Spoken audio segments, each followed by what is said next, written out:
It's your warning. Just letting you know. Whenever you're ready. I'm ready. Welcome to the Midday Show. I'm Jeff Everett. He is Mark Messina. Today, I was trying to think of a way to describe the show today. A lot of opinion. A lot of it's a gossipy show. Is that fair to call it? Gossipy? Yeah, that's fair. We're gonna talk a lot about little gossip girl today. How you handle things, how you handle things between friends and coworkers, and just generation gaps, and it's gonna be a good one. We're gonna talk about Gen X. Bon Jovi is on concert, not so great from what you're telling me. So we're gonna talk about generations aging and how different generations are going to handle that. Fox threw a ton of money at Tom and Brady. Us? Listen, if Fox threw money at us, we'd have to strongly consider. Strongly. You might be what putting are on we considering? You might be putting on a red hat if Fox tries to throw money at us. What are we? Is there a consideration? And then last but not least, there's a Barstool Sports for anybody who likes Barstool. There's a whole Twitter conspiracy going on between coworkers there about who's dating who, and it brought us to the question: dating your coworker or your friend's ex is completely fine, right? Sure. So we're going to talk about that as well. Before we get to all of those gossipy things, May 11th, 2022, Mark, how are you feeling today? I'm good, and I don't want to give the impression that we can be easily bought.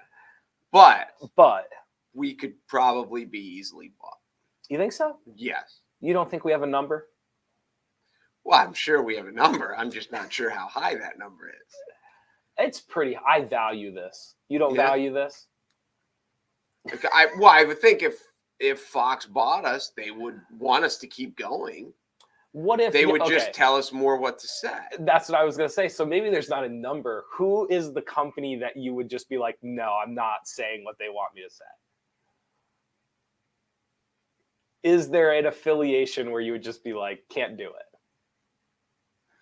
it? That's a good question. Because I feel like, well, it's interesting. I've never worked for any. I've had lots of radio gigs, and I've never worked for anyone who ever told me what to say. Yeah, if you're an up and coming journalist, I'm sure when you're first starting, a job's a job, or a big payday's a big payday.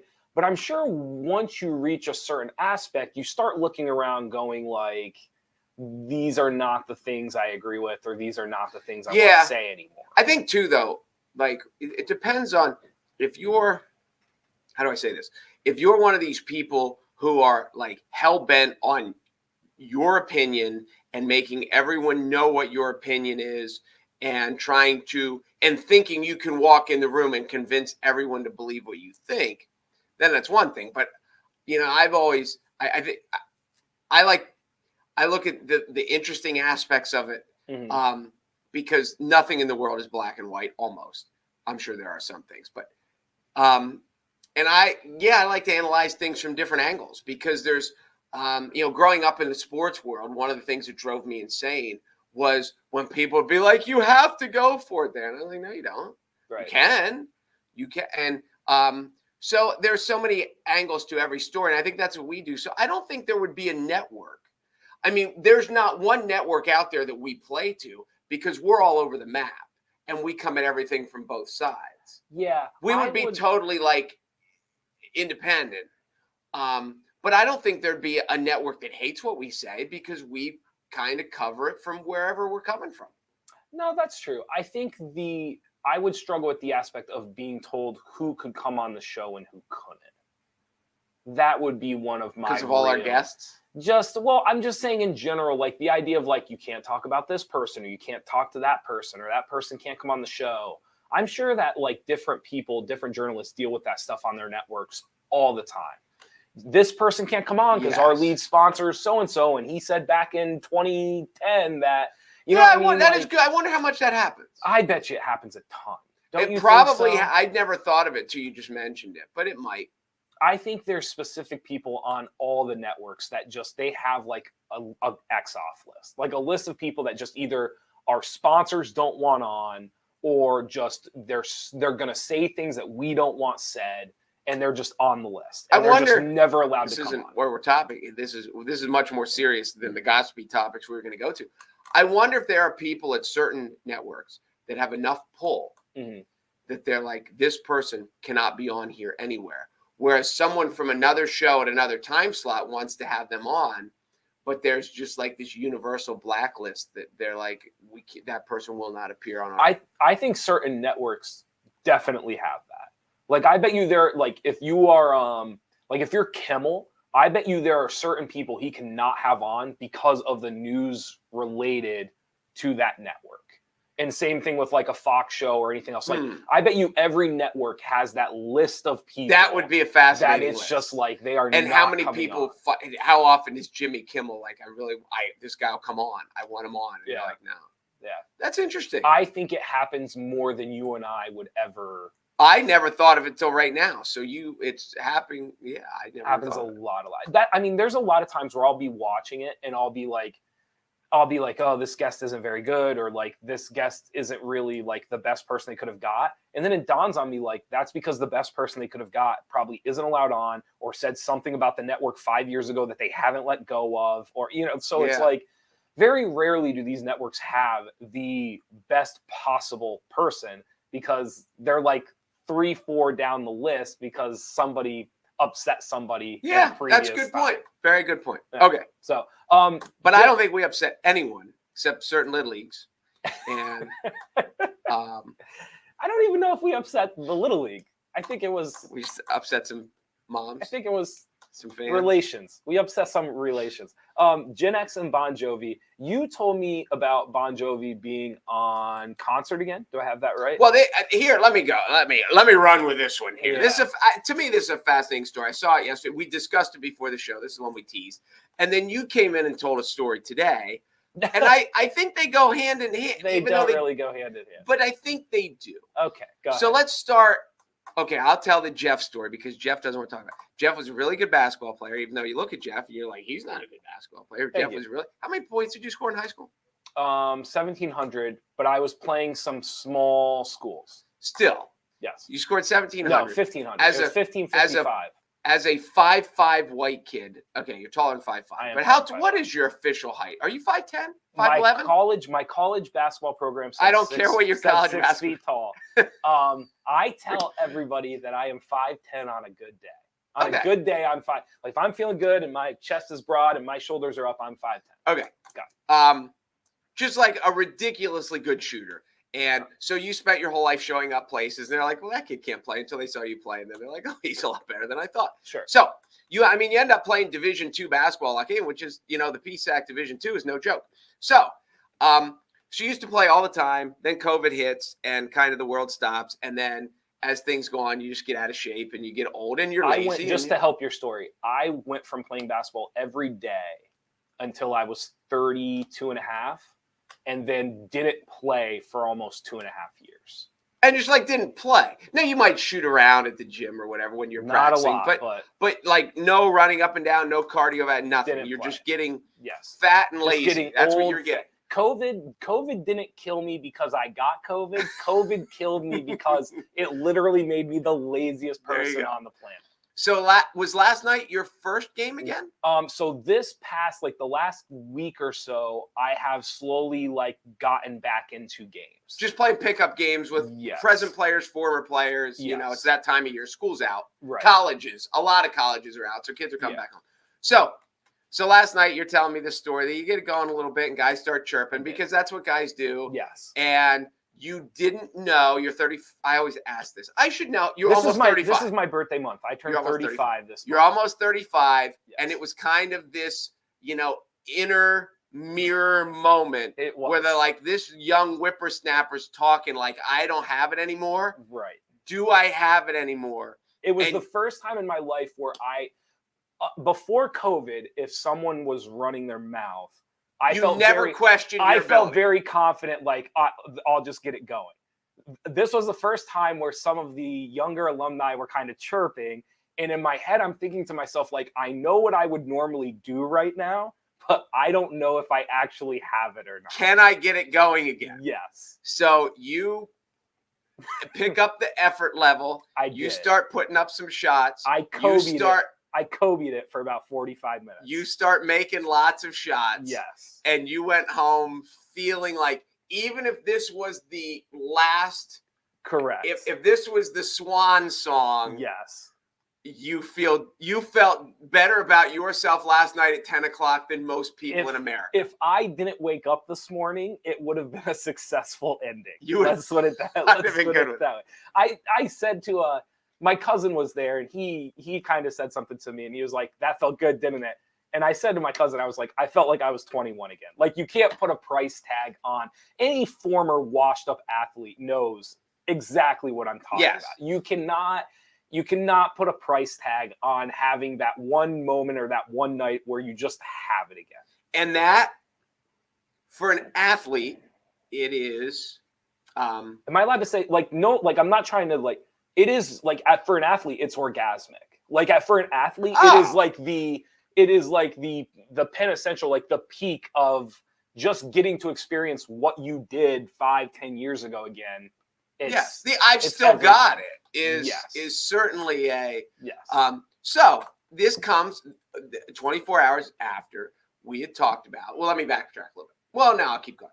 24 hours after we talked about Jon Bon Jovi, and if you've seen anything about him online right now, and for an athlete, the end is near. Like, whatever sport you're in, basically what. Even for the pros or the great ones, or even you're not a pro, but that at 35, you can't play basketball like when you were 25. Even if you can for little, you're not going to be able to do it at 40 or 45. There's a decline. I can help your point even more. I couldn't do it again tonight. You never know. I do know. A bath just because Epsom salt, just a little rub down. I couldn't do it. I couldn't do it again tonight. So when you say, like, as an athlete, like, even as an athlete, you just don't have it back-to-back nights. Like, I couldn't go play again tonight. I'm so sore. So as like an actor or a musician or maybe like an artist, harder to tell. It's your career span can be much, much longer. Right. And we have seen some people who've lost their voices earlier. Mm-hmm. We've seen people like Jerry Garcia had a stroke, I thought, the singer for the Grateful Dead, before he passed away, and had to reteach himself to play guitar. Okay. So he woke up and couldn't play anymore. We talked about Meatloaf when he died, that he went through an aspect of psychologically that he just couldn't sing right. And there have been others. Lead singer from Cinderella had some sort of paralysis, and they defined an ENT and then they went through therapy. And after a gap of him not being able to sing, he rehabilitated, basically now can sing again. But there are famous guys from, like, if you've heard clips of David Lee Roth, who used to be the lead singer for Van Halen, was thrown off one of the latest Kiss tours because he just can't sing anymore. And if you hear the clips from Jon Bon Jovi, who is 60 years old, and it just sounds bad. One of the interviews I saw was with a voice coach, and he said there are a couple of things. There could be damage. One of the issues is he may be losing his hearing, and he can't hear himself anymore, and therefore he can't. But we talked yesterday just from a humanistic standpoint of how sad. Oh, one of the guys, Huey Lewis, can't hear anymore. Yeah. So he can't sing because he can't hear. Right. So how sad is it for anyone in any walk of life to lose their ability to do what they were put on this earth to do at an age younger? We've seen it in sports. Bo Jackson was one of them. A guy like Penny Hardaway, who just kept getting, I don't know if he had one injury, but just kept getting hurt. And how sad do we feel for us as the audience? And how sad do we feel for this person who's like, if you're Bon Jovi and you can't sing anymore, what do you do? I think it's sad for a different reason. I think it's sad because I wonder if anybody's telling him. He has to know. You think he knows? In the age of social media, then he has to know he's not hitting notes. Do you think he's on social media? Like, do you think he knows how to check, like, his DMs? Oh, my God, yes. You think so? Absolutely. He's not that really old. He's not that old. How old is you said 60? I think or you he's said 60. I said 60. I think he's 60. I don't know if he knows how to check his DMs. I don't even know. I'm assuming he has an Instagram. He might not even have an Instagram. He might not, but He he's might not also have got an 4 Instagram or kids. Twitter. Like, no, that's true. But like, do you think his 4 kids are telling him? I'm sure that there are all kinds of discussions as to like he can't hit the note. Like I've heard this from years ago that Elton John didn't like to sing "Goodbye Yellow Brick Road" anymore because he couldn't hit the certain notes in the song. Right. And that happens to everyone, and that's why people bring these backup singers and have all these people who can just hit those notes for him and can carry the chorus. I'm sure it is. I'm sure one of the questions becomes, can we still do this tour? Right. And then the question becomes to the audience, are you there? Are you disappointed in what you're hearing? Because the band sounds great, the backup sounds great, everything sounds great. And are you just there for the experience and the energy and the atmosphere of it and to say you saw it? Because if you want to hear the crisp, clean recordings, you stay home and listen to it on your stereo. Sure. So, or I guess that made me sound old. You listen to it on your phone. On your phone. No, that's true. I think one of the most, I've talked to you before, I think the longevity of life is severely undervalued. I don't think it's talked enough about how the longevity of life is changing everything around us and we're not doing anything about it. I think one of the like interpersonal aspects of that is you have generations of people who have never been trained or taught how to tell an older generation that they're a step slow or it might be time or, like they've never been taught how to have those conversations. And I think generationally, like the Bon Jovi thing, I think could be an example of that. I mean, he obviously knows. Like when you do anything, like you were just talking about, you know that you can't do what you used to do. He knows that he's not hitting notes. He's not even trying. So let me ask you this then. If you're Jon Bon Jovi and you're selling a concert ticket, are you selling it with the understanding that you are giving a different product than what somebody who may buy a Jon Bon Jovi ticket expects? And that's the good question. I think he knows it's a different product. But does he market it as a different product? Does he sell it as a different product? That's a question. Every musician is... Because if he isn't, then that's a serious, it's a thing. Like, it's something that should be okay to talk about. And that was the other thing I brought up to you yesterday is, I don't think I'm a bad person for saying that, you should be able to call out Jon Bon Jovi for not sounding good. I don't think that makes me or anybody else a bad person that would say that. No, and I don't think we're discussing the fact, and I'm a huge Bon Jovi fan. They're probably my favorite band of the 80s. They're probably my favorite band of all time. It's just, I don't look at it from the standpoint he doesn't sound good anymore. And again, we've talked about people who've lost their voice for whatever reason, but it's sad. And then when I was thinking it's sad, is it sad for him? Am I feeling bad for him or am I feeling bad for me?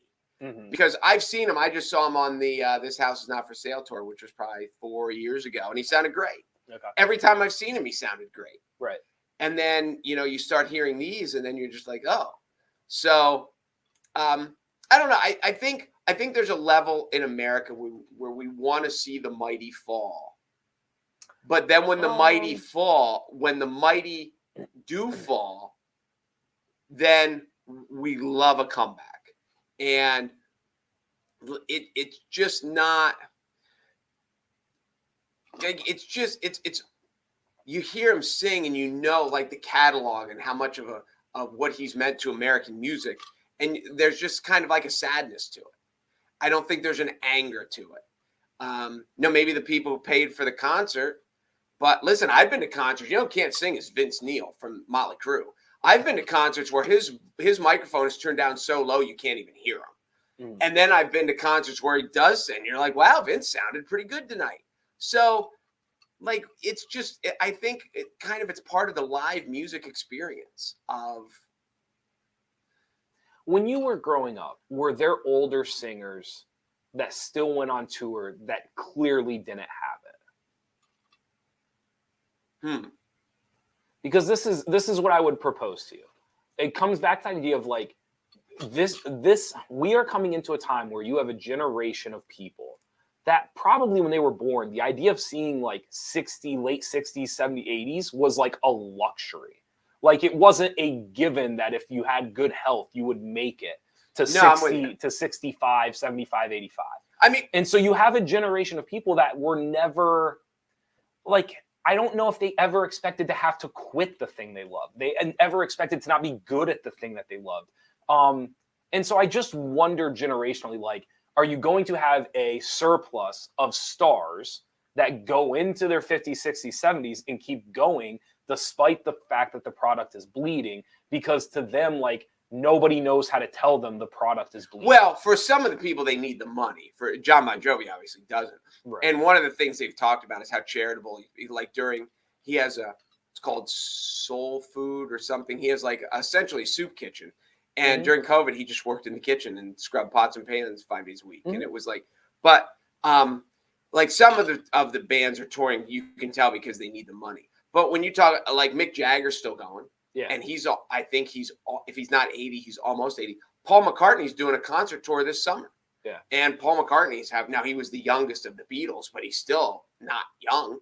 So, and they still like Bruce Springsteen. Just put out he just played Saturday Night Live and sound like Bruce Springsteen. So it's just, I don't know. It would suck to show up and to like, this is what I've done my whole life. And how come he can still sing and he can still sing and she can still sing and all these people. Tony Bennett was singing into his 90s. Is Tony Bennett still alive or did he pass away? I think he just passed away. Or he has some record. I say record like Guinness Book of World Records. I think he put out an album of new music in his 90s. Something was the oldest person to ever do something like that. So there are lots of people who, I don't know if Frankie Valli could hit all the. He like did it forever. So I saw Neil Diamond in the 2000 something, and he sounded great. So, and I just saw Elton John a couple years ago, and he sounded good. So right. But these are people those are people that sound good. It's just like sad. Those are people. It's just sad. Okay, I'm not saying Jon Bon Jovi is not a good person. You're not sad. I'm not saying Jon Bon Jovi doesn't deserve like accruement and awards and like all these things. I'm simply saying that like there's this idea that you can't say Jon Bon Jovi sounds bad because he was a great musician and because he works at a food kitchen 5 days, whatever. And all I'm saying is like, I don't think it makes anybody a bad person saying Jon Bon Jovi does not sound good right now. He's not on his game. No, I don't disagree with that. I want to hear the interview as to what's up. Yeah. And has he lost his hearing? Is there damaged vocal cords? And here's the other aspect.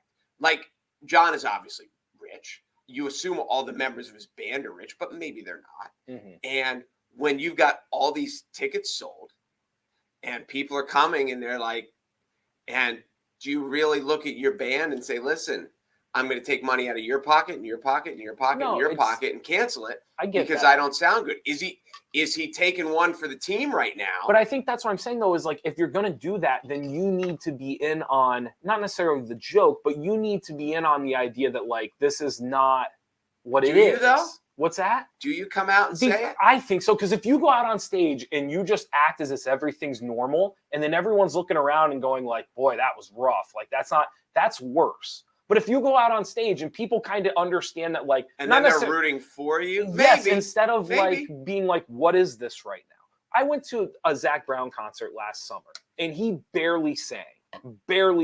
It was like the whole concert was like covers from different members of the band and the warm-up acts and so after a while, it clearly dawned on my girlfriend and I, something's probably not right with Zac Brown. He's probably either sick or his throat's rough or something's going on. But the point I'm making is like, if he would have came up at the beginning of the show and he would have just said like, I'm fighting strep, I'm doing like all this stuff. Now all of a sudden, like the crowd's, every time he sings, the crowd's kind of like getting behind him. Instead, everyone, the whole concert's looking at each other like, when is Zac Brown going to like sing? Like, did we not come to a Zac Brown concert? So all I'm saying is like, if you're Jon Bon Jovi, you have to be in on the idea that you are no longer performing at a level. And that's okay if you're in on it and the crowd knows you're in on it. But if you're just walking out there and selling tickets like this is the normal Jon Bon Jovi, like I do think there's a little bit of an issue. Like not like he's an awful person, but I do think it's conflicting. Well, and that's a fair point, because I've heard Kiss did that. The Kiss was singing to over vocal tracks and with on their last tour, and I think they have one more. I think this is like the 50-year farewell or whatever it is. Mm-hmm. But again, if you're a Kiss fan and their thing is our show is a spectacle. There's fireworks. There's all the pyrotechnics, and he's breathing fire and he's bleeding all over and all these things. So it's theatrical, and the fact whether he's singing live or he's singing over a recording of himself live is just part of the show. And they could make that argument. I told you this before. I saw Kiss once on the reunion tour, and the drummer, the real drummer was under the stage. Mm-hmm. And the guy on stage was the original drummer from Kiss, but he was just playing the basic parts while the real drummer underneath was playing the real parts. Mm-hmm. At least that's what I heard, but in watching, you could tell. So it is like, is it part of the spectacle, or it'd be like, I mean, maybe this is a bad analogy. It'd be like buying a ticket to Broadway and seeing the understudy as the star. Like, is that's just understood that on Broadway once a week, the understudy's going to go? Or is it, it's like buying a ticket to a Phillies game on the night Bryce Harper sits because they're resting him. Like, is it devalued? Do the Phillies have an obligation to tell everyone, if you're buying a ticket tonight, Harper's not playing? But this would be if Bryce Harper limped out onto the field and tried to play 9 innings. But they do sometimes. I get that, but not when they can't do it. No, I know what you're saying. And right now, you need But he can do. You should go listen to it at the end. I know you don't know Bon Jovi like I do, but you pull up "Living on a Prayer," and you can pull up anything. And again, as the one guy said, the one guy talked about it for like 20 minutes. He said one of the fortunate things is his band is great. The backup singers are great. Right. So everything else sounds good. He's just intentionally under the notes that he used to be at. So anyway, it's sad. It's one of the sad parts of aging, and one of the unfortunate parts is, like I said, McCartney's playing at Camden Yards this summer. That's how I know he's on tour, because he's playing in Baltimore. And McCartney's got to be whatever. And I know, like, the Rolling Stones go out every whatever, and then some people get to 60 and you can't do it. It just sucks. Yeah. You don't think it sucks. You're just the Tin Man over there with no heart. It's not that I don't feel bad for him. I think aging is difficult. I think the generations below don't get enough credit for like the patience and for trying to figure out how to handle things that society in the world was not set up to handle. Society in the world was not set up to handle people living into their 70s and 80s. It wasn't, let alone people working into their 60s and 70s. And like, so I do think there are aspects of this where, like, if you're a Gen X or a millennial or a Gen Z, you are being asked to do things that the generation above you was never necessarily asked to do with their elders, vice versa. So I think it's a weird aspect of society that's not talked about. Yes. And on the flip side, I think the older aspects of society has been taught to believe that, like, if you take care of yourself, if you do all these things, like, you can live longer, more productive. Mm-hmm. Yes. So yeah, I think they go hand in hand. Yep. Tom Brady apparently is going to have a monster deal when he leaves football. Fox, I double checked this for you. 10 years, $375 million to work for Fox Sports. Tom Brady will join Fox Sports as a lead NFL analyst immediately following his playing career. Fox CEO Murdoch announced on Tuesday, Brady will call NFL games aside Kevin Burkhardt and will assist with various client and promotional initiatives. Brady said on Tuesday he is excited, but there's a lot of unfinished business on the field with the Tampa Bay Buccaneers this year. Any initial thoughts? Yeah. I mean, I guess it means Aikman's out. That I don't. I hadn't thought about it from that perspective. Maybe not out, but Aikman has been the lead. But I will say this too, and I'm a Cowboys fan, and Can you see my cowboy helmets back there? Oh yeah. So I love Aikman, and I think Aikman was a great broadcaster. I think Aikman has fallen into the same thing that happened with John Madden after a while. They just kind of become the captain of the obvious, and they don't say anything funny. They don't say anything. The next sentence they say is going to be really serious and really important and really analytical, and most of them are pretty obvious to football fans. It's what's made Romo a breath of fresh air, because he's enthusiastic like a fan, but he's knowledgeable and he brings his knowledge in a fun way, and he goes back and forth from, oh, this guy's going to go in motion and the safety's going to fall down, and they're going to have one-on-one on the outside, and then he just starts cheering like a little kid when they make a big play. So here's, okay. You watch a lot of football. Mm-hmm. You watch it no matter what channel it's on. Mm-hmm. You would watch it whether it was Troy Aikman or Tom Brady. It wouldn't matter. It would be on your TV, right? Correct. How much do you think Troy Aikman's contract was worth? I don't know.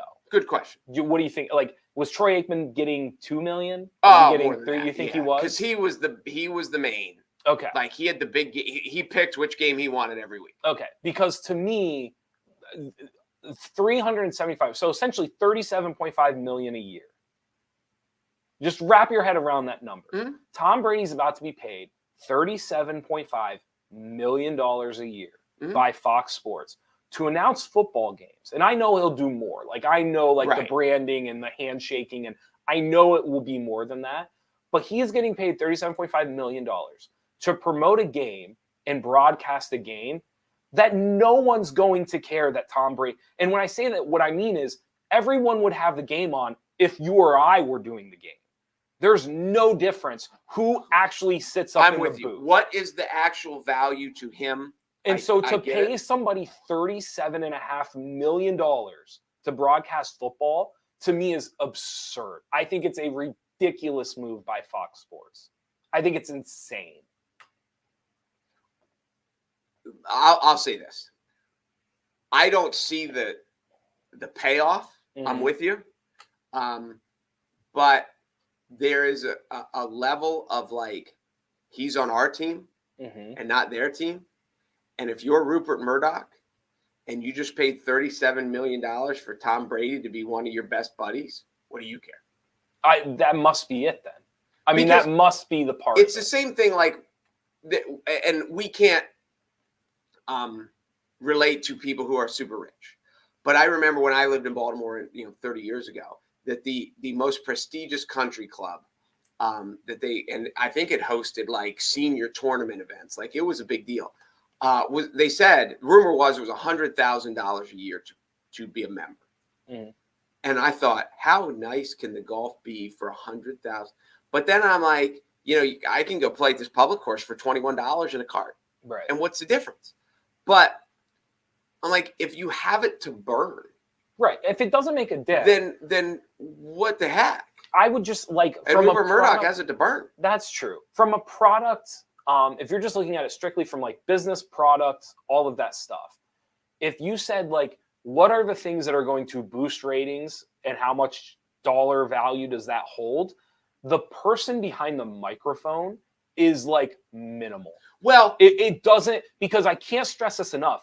I would without knowing any numbers in front of me, I'm willing to bet half of the viewers don't even have the volume on. They're at a bar, they're at a party, they're the actual broadcaster itself is almost being drowned out by your buddies and by the crowd, and it's not, or by someone in the room talking to you and you're saying, would you shut up so I can hear? I mean, so I don't really, the idea that this is where the investment goes to, and I understand maybe it's his personal money, maybe it's not going on Fox Sports's books. But who cares if Fox Sports loses? They're not going to lose. Because it's a company. What do you mean? It's the same. It's the same thing as ESPN. For years, people thought there's no way you can compete with ESPN, and sure enough, now there's 3 or 4 different companies all neck and neck with ESPN. No, and I get it. So again, when you're just talking about where are you going to put your dollars, where are you putting your dollars, and how is it going to work for you to give it $37.5 million of it to some dude with a microphone that half the people aren't going to hear, and then the other half would still watch the game even if he wasn't on the microphone. There has to be a measurable Romo effect of taking Phil Simms off the main broadcast, putting Tony Romo in, and all the talk that Romo has got as a commentator.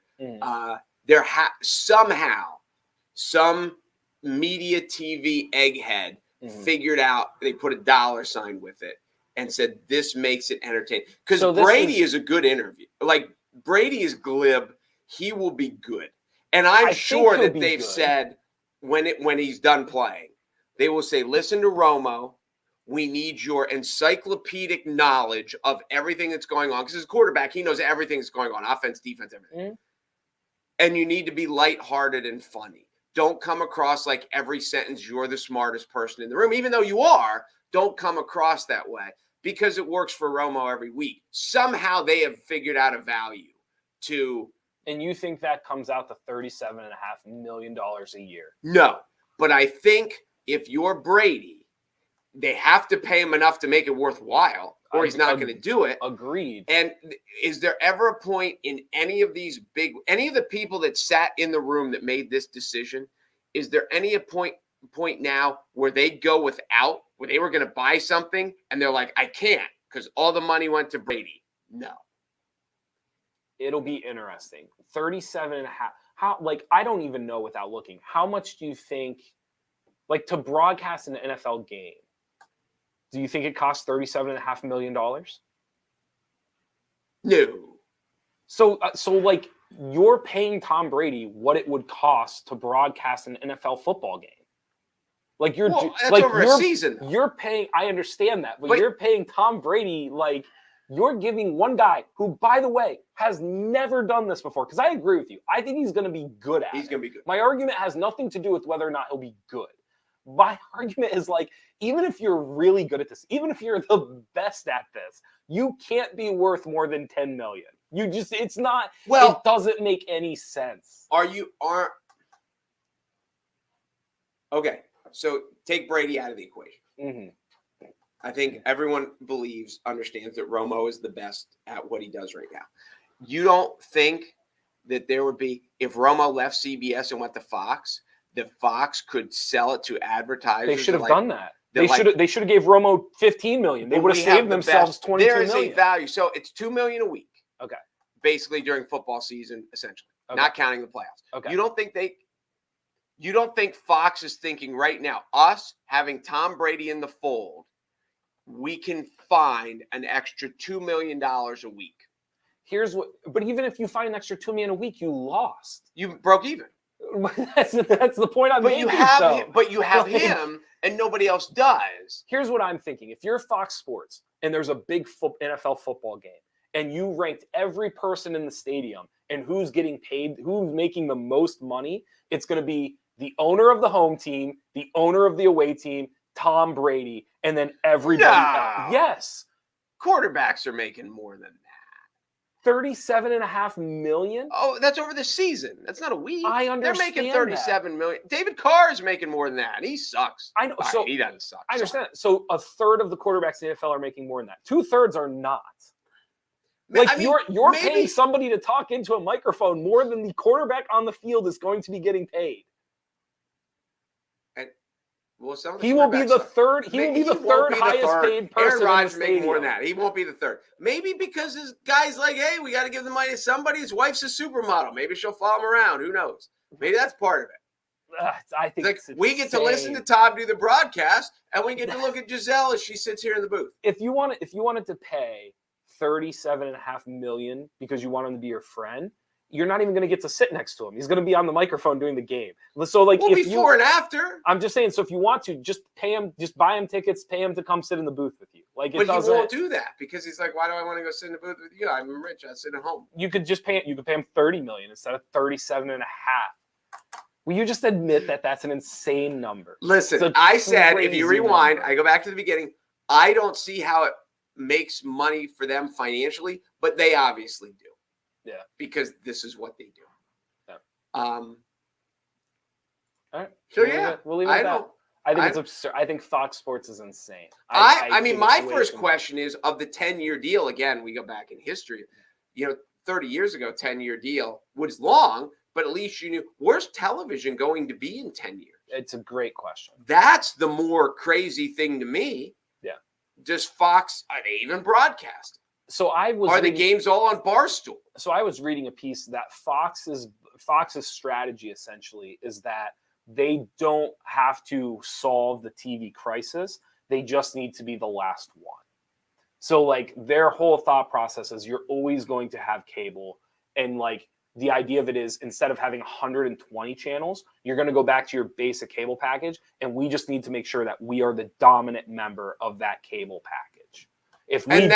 That makes sense. Because now instead of competing against 120 channels, you're competing against 20. So there's less competition, and we're going to dominate all of this. And that's why they started Fox Weather last year. And that's why that makes sense. Yes, I get the strategy. Whether it works or not, I don't know, but it makes sense. I don't know either. But their belief is that if we can dominate cable, there's a window for us to actually like make more money than we've ever made before, because there's so much less competition on cable. It's interesting. I get it. Yeah, I buy into that. It's an interesting strategy. I just don't know if I'd be throwing around $37.5 million contracts with that strategy. It's crazy. Crazy. They have so much there was a story going around for anybody who watches Barstool Sports. There was an incident with coworkers that were dating. They broke up, and then there was a picture recently taken of the one party of the breakup with another member of the crew from Barstool Sports. And so there is a trending going on, Team Hank, Team Mush, on which guy you are rooting for within the office. So it brought up the conversation between you and I of dating coworkers, dating your friend's ex, all of those aspects to this. What side would you be? How can you not be on side Team Mush? Team Mush because of the name. So Team Hank is you're on the side of the guy who essentially got dumped or broke up with the girl. Team Mush is you are on the team or the side of the person who is now dating your coworkers or your friend's ex. So would you be Team Hank or would you be Team Mush? Let's focus on this first. Okay. I can't get past this. If his last name is like... His gimmick is Marty Mush. That's what he goes by. Is his name like Mushman or Mushmeyer or something? Not sure. If somewhere along the line, like your buddy Green Jeans, if somewhere along the line someone just started calling him Mush and it stuck, that's a tough break. It's possible. So, hold on. I'll tell you who his real name is here in a second. Oh no. Oh yeah, Matthew. So his real name, Marty Mush. His real name is Matthew Cahill. Okay, so I don't know where that comes from. It just depends. Well, first of all, as you get to be an adult, you realize you just don't take sides. It's like if you liked Mush beforehand, and who was the other guy? Hank. If you liked Hank and you liked Mush, this sounds like a bad 80s movie, but if you liked Hank and Mush, then you still like them both, and it is what it is. We always kind of look for who was the villain in the breakup. When in reality, there often aren't villains. It just wasn't working out and you're just going your separate ways. We got it to the next aspect of it's like in high school and dating of, these two dated and they broke up and now they're dating and how awkward it becomes. You said at your super small high school of 42 people in your graduating class that it was just like, what were you going to do? We're out in the middle of nowhere. We only have these, you knew they were going to date somebody else and you just kind of lived with it.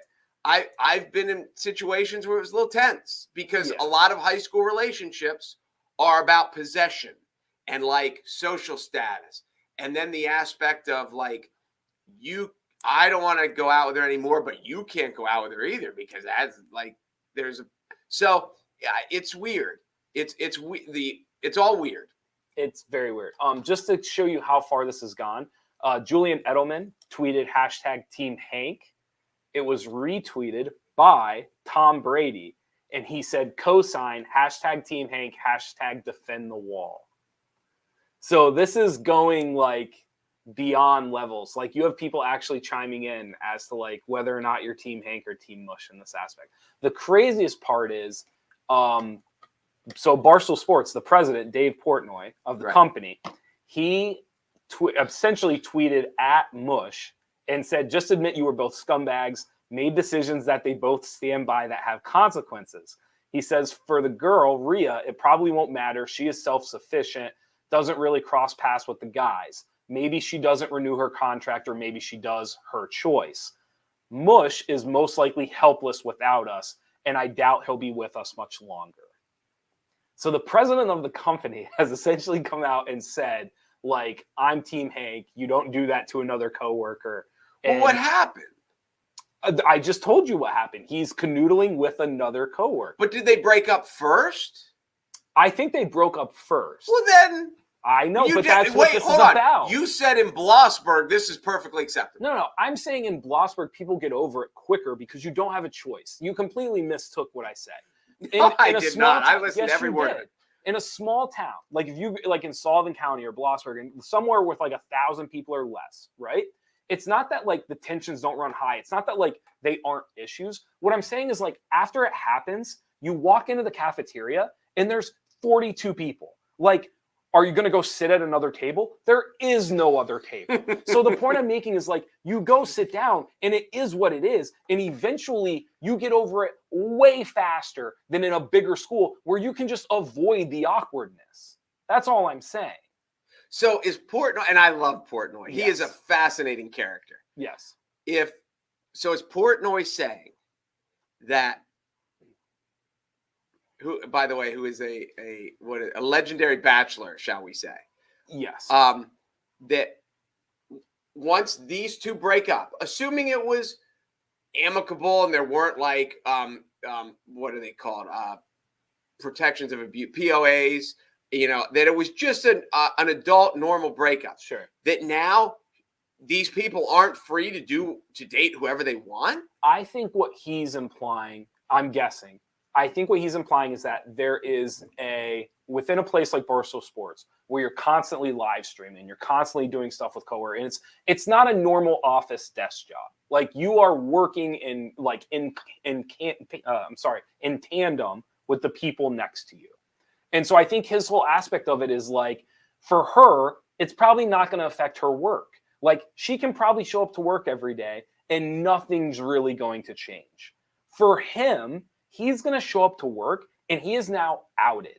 Like people are going to stop asking him to be a part of their live streams. People are going to stop tweeting with him. People are going to stop. The whole company is based off of audience and like reach. Okay. So here's my question. So go ahead. I get why Portnoy's saying from an office environment, we might not be able to keep. He's essentially saying like he's done himself. Well, then what do Edelman and Brady care about the office environment? It's not their office environment. But I think for that. Oh, so you're implying like why would they be team? Why do they care? It's a good question. I don't know. I guess this is why I brought this up. I think there are people that this is like unbelievably taboo. Like you do not date a friend's ex. You do not date a coworker or a coworker's ex. Like it is off limits. You don't do it. So let me ask this. Before, because I don't watch Barstool, but you do.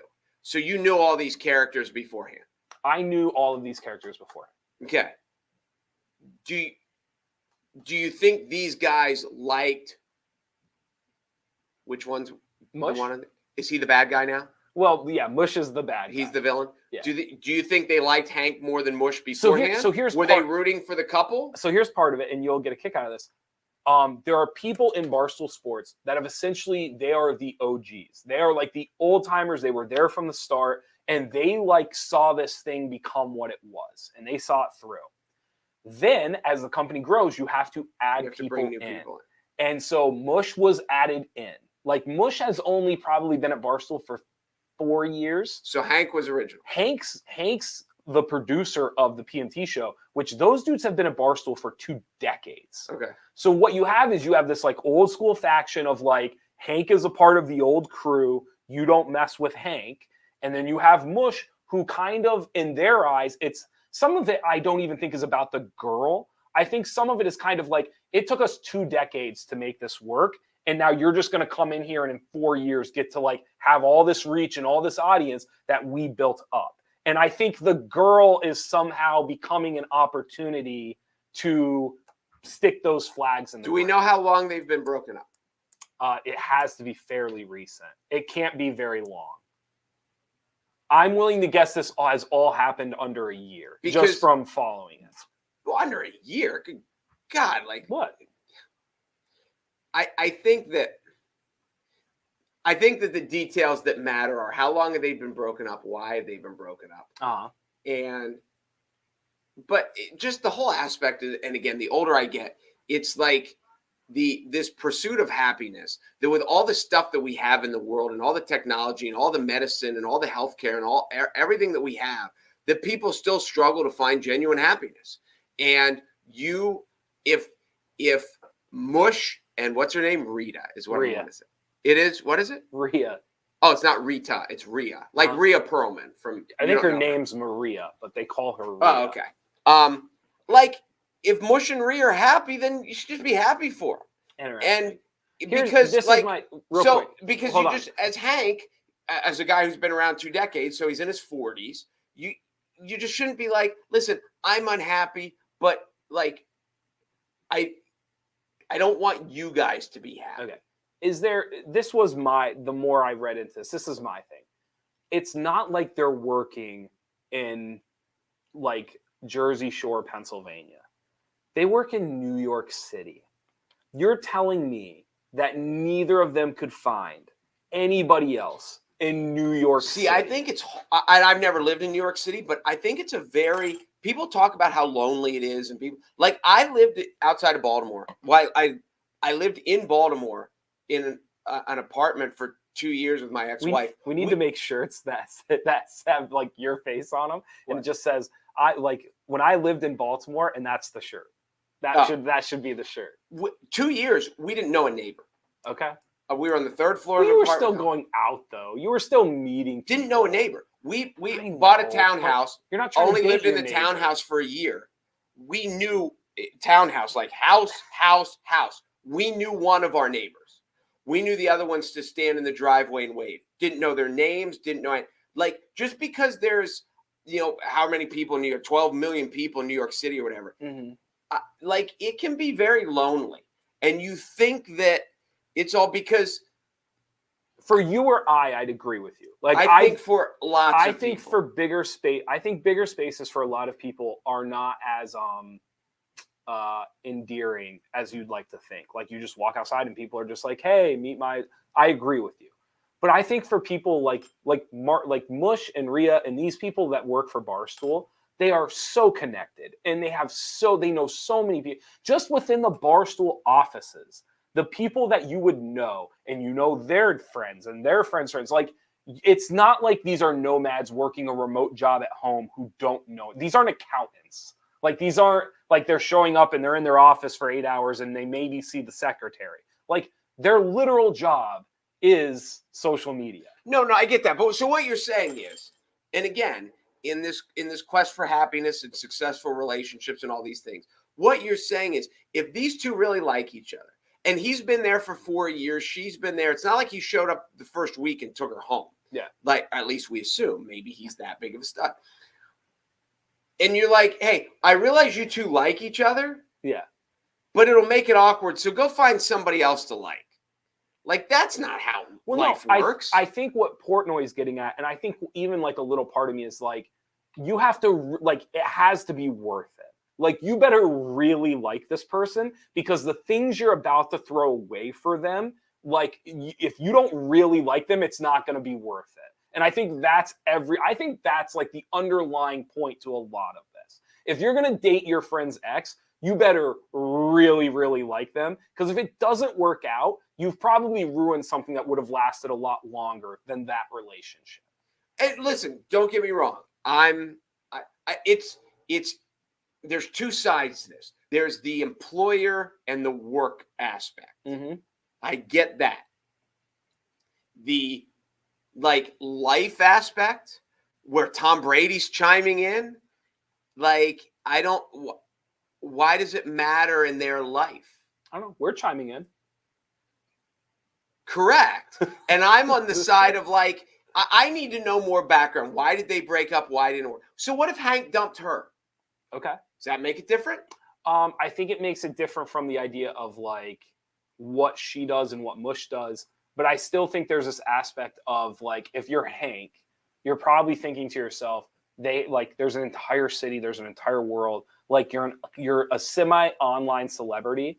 Like the idea that you are going to go, the idea that when I break up with you, you're going to go 10 feet that way. And like, that's the person. I kind of understand why that would irk people. Like, I get why that he dumped her. You can't kick someone to the curb and then tell who they can date. I'm not saying that her and Mush should go to jail. What I'm saying is I understand why people would be irked by it. No. You can't dump someone and then be hurt by who they date. No. That's really never. There's no instance. It's selfish. Like you can't tell someone go away from me, but then don't date him. All right, I mean, how much you talk about overreaching your rights? I'm going through because I don't want to say something and then double back and be like, oh wait, I did that one time. you know that I have a checkered isn't the right word. I have a past. I have a lengthy past of failed relationship of dating. I will tell you, not once after I broke up with somebody did I go and date somebody even like in the realm of like that person's life. Almost every single time. Huh? Did you want to? I don't know if I wanted to. I don't know if the opportunity ever arose. I don't know if because I didn't want to. I don't want to sit here and sound like angelic when I don't really know why. I mean, if the opportunity arose, would I have? I don't know. What I'm saying though is like, it was never like I never broke up or had someone break up with me, turned the corner, and then like that person's cousin, friend, whatever was my next target or the next person. And so I'm just saying. I don't think you want to take target out of I'm just saying, like, you can try to distract. You're like my girlfriend. Like you pick on a word instead of my next target. So this is what I'm saying to you. Like all those, so like a dozen or so times, not once did I ever date someone in that realm. It was always further removed or moving on to the next phase of my life. I mean, the whole dating world is so weird anyway, but like you don't have to answer this because you have so many close friends, but isn't like the real world of like you have friends who are married and you like their wives or girlfriends, but there's like, I really like her and I could be married to her for 10 minutes and she'd drive me nuts. And there's a difference between people you like and who you're actually interested in and you want to date. And the people that people are really interested enough in to want to date is such a very small fraction of people. But you don't. That when you find that person, I don't think you're like. But this is like they talk like there's so many fish in the sea and all this stuff. There's an aspect to this where if you're her or if you're him, why do you like them? Why do you like anyone? Slow down. Because I ask that all the time. No. Why does your girlfriend like you? Listen, I ask that all the time. Okay. What I'm saying is like, if you're Mush or you're this Rhea girl, you can't, I refuse to believe that a part of this, the part that the spark, the ignition to this is like the hidden of like, oh, like we work in the same office as my ex and like, oh, and like. But that's purely speculative on your part. Okay, but like, tell me I'm wrong. Tell me, like, do you honestly believe that for the majority of people that do that, that is not a part of the reason that spark is ignited? I would think that there's many other people who are afraid to do it because they realize what's going to happen. And then there's also people just like that it's exciting. So here's my next question. I need more background. Like, is Hank dating? Like we broke up, like Mush over there, like, ooh, like no one could know. Like, what if they found out? Like, I'm just saying. These are the things I need to know. And you're a Barstool guy, so here's your homework assignment. Who dumped who? I don't think that matters as much as you're making it out to matter. Is Hank dating now, or has he dated since? I don't think those. You don't think that matters? You don't think if Hank has a girlfriend? I think it matters in like the context of like 10%. You're making it seem as if these were like the case crackers, and they're not. No, if you don't think if Hank has a girlfriend, it's. I think it's more irrelevant than what you make it out to be because we are talking about dating a friend or a coworker's ex. How long? Who broke up with who? All those things. I still think there's an element to it that you're like completely blocking out. the taboo side of this doesn't come so much from people like looking down on them as much as it is them knowing that like they probably hid it for a while. There's probably this idea that Marty, like, in order for these two to like coexist and date, she had to lie to some coworkers for a certain amount of time. He had to lie to some coworker for a certain amount of time. There's a tabooness to this that like spreads throughout a work environment, throughout a team, throughout a space, that it has nothing to do with them being together. It's the fact that I probably know you lied to me at some point. Like at some point you told me, some point you told me you were going to go grab a cheeseburger with your cousin and you were probably at her apartment. But aren't they lying to them? But people lie to you for your own good. Or for like for your own good? Well, I think it's mutual, but like, listen, there's lots of people who know these like inner office stories that wish they didn't, and their life was better before they knew. And if a coworker's like, no, I disagree. If the coworker's like, hey, so in your secret relationship, me and Mush are going to go out. By not telling anybody about your secret relationship, you're actually being super polite and doing people a favor because their world's better if they don't know. I think everyone's world's better, but it would be disingenuous to say that their world isn't better. Oh my goodness. Yeah, but it's better for all the wrong reasons. Why?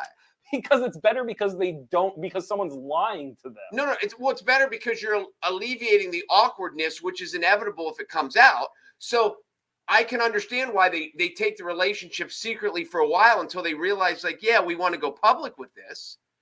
And then see, I think I guess I would end with, I think if one of our friends did this, I don't think we would abandon them. I don't think we'd tell them they're awful. But I have no doubt that we would both kind of be looking at them like, are you sure? Like, is this what you want to do? Like, I think at this point, they're sure. And because they went through the secret time to get to the point that they were sure.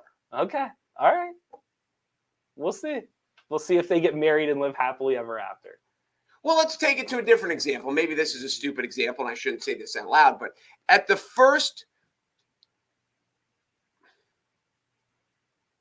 light bulb moment that someone thinks they might be gay or whatever, they come to this conclusion. Okay. Do you think they run to their dad and say, hey, Dad, I might be gay? No, but those are two completely different things. It is, but it's not, because part of that is I don't want to create the awkwardness for me because coming out is going, but I don't also want to create the awkwardness for my dad until I know for sure and I'm ready to do it. But one is super interpersonal and a relationship isn't?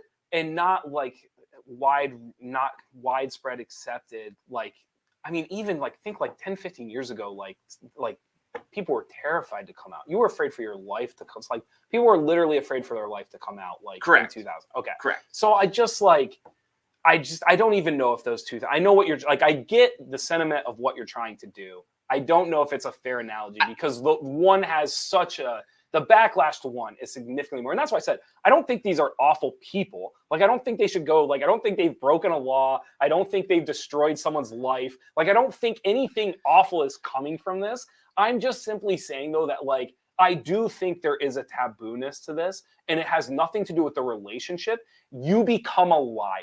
You just do. You're telling people things that you know aren't true. You're hiding stuff behind people's back. You just naturally become somebody that you don't want to be, that you wouldn't respect if it was on the other shoe. Like, if you were the other person, you would be mad at that person. And I think that's the part of this when people say... Wait. Go back to that. If you were who person, you would be mad at the person. If you're Hank... Right. Mm-hmm. And like I said, you're probably lying to your coworkers. You're probably lying to your friends. How big or little those lies are. The point is, though, is like you're lying to them. Well, you don't, like, hey, there's a difference between not telling someone and lying to someone. What are you talking about, dude? Like, what are you talking about? You and your girlfriend live together now. Okay. If you and your girlfriend go through a rough patch, and she moves out, and you don't tell me, you're not lying to me. No, but that's different though. It's because the example that I'm giving you is if she had to like move out, right? But then like you had like an important meeting and I left you hanging on the meeting because I called you and was like, hey, I can't go to the meeting. I got to take my dog to the vet. But really what I'm doing is helping her move out of the house. I'm affecting your life. I'm lying to you to get, so that's all I'm saying. But so now you're assuming that they lied over a cheeseburger. They lied over this. They lied over that. They may not have lied. They may have just not told anyone. You think they told everybody the truth the entire time they were hiding? No, but I don't. Okay, so then what's your point? Wait. Do I think that they? This has gone so far off the rails. Do I think that they very often like got together and didn't tell anyone? Of course. Do I think that they lied to someone every time they got together? No. Neither do I. But it's still because if you would let me talk, I will tell you. I'd let you talk a lot. Listen, if you talk, I'm getting a drink. If you're Hank and you're, of course, when I start talking, you don't even listen. You go get a drink. If I am Hank, right? You just naturally become somebody that you wouldn't respect if it was the other way around. You do. Because if you were Mush and this was happening to you and you knew somebody was coming into the office and they were saying like, oh no, I was here instead, when really you were at her apartment the other night, like you would hate that person. That person would drive you nuts. And so all I'm saying is like, I don't think the tabooness is like these two people can't be happy together. I really don't think that. I think the taboo of it is you are lying to the people close to you, whether it's your coworkers or your friends or your family, whoever it may be. You are telling them things that are not true in your day-to-day life. And I think that's the aspect of it where they're kind of like Team Hank, disagree, like middle finger. Okay, so you're a person, you have a job. You tell your boss, I have a doctor's appointment today. Okay. It's a job interview for another job. Okay. Are you a horrible person? Say that again? Are you a horrible person? You just blatantly lied to your boss. I am out going to a job interview for a different job that is better than the job you're giving me. But I'm not telling you I'm going to a job interview. I'm telling you I'm going to a doctor's appointment because you can't question that. Okay. So does that make me a liar and a bad person?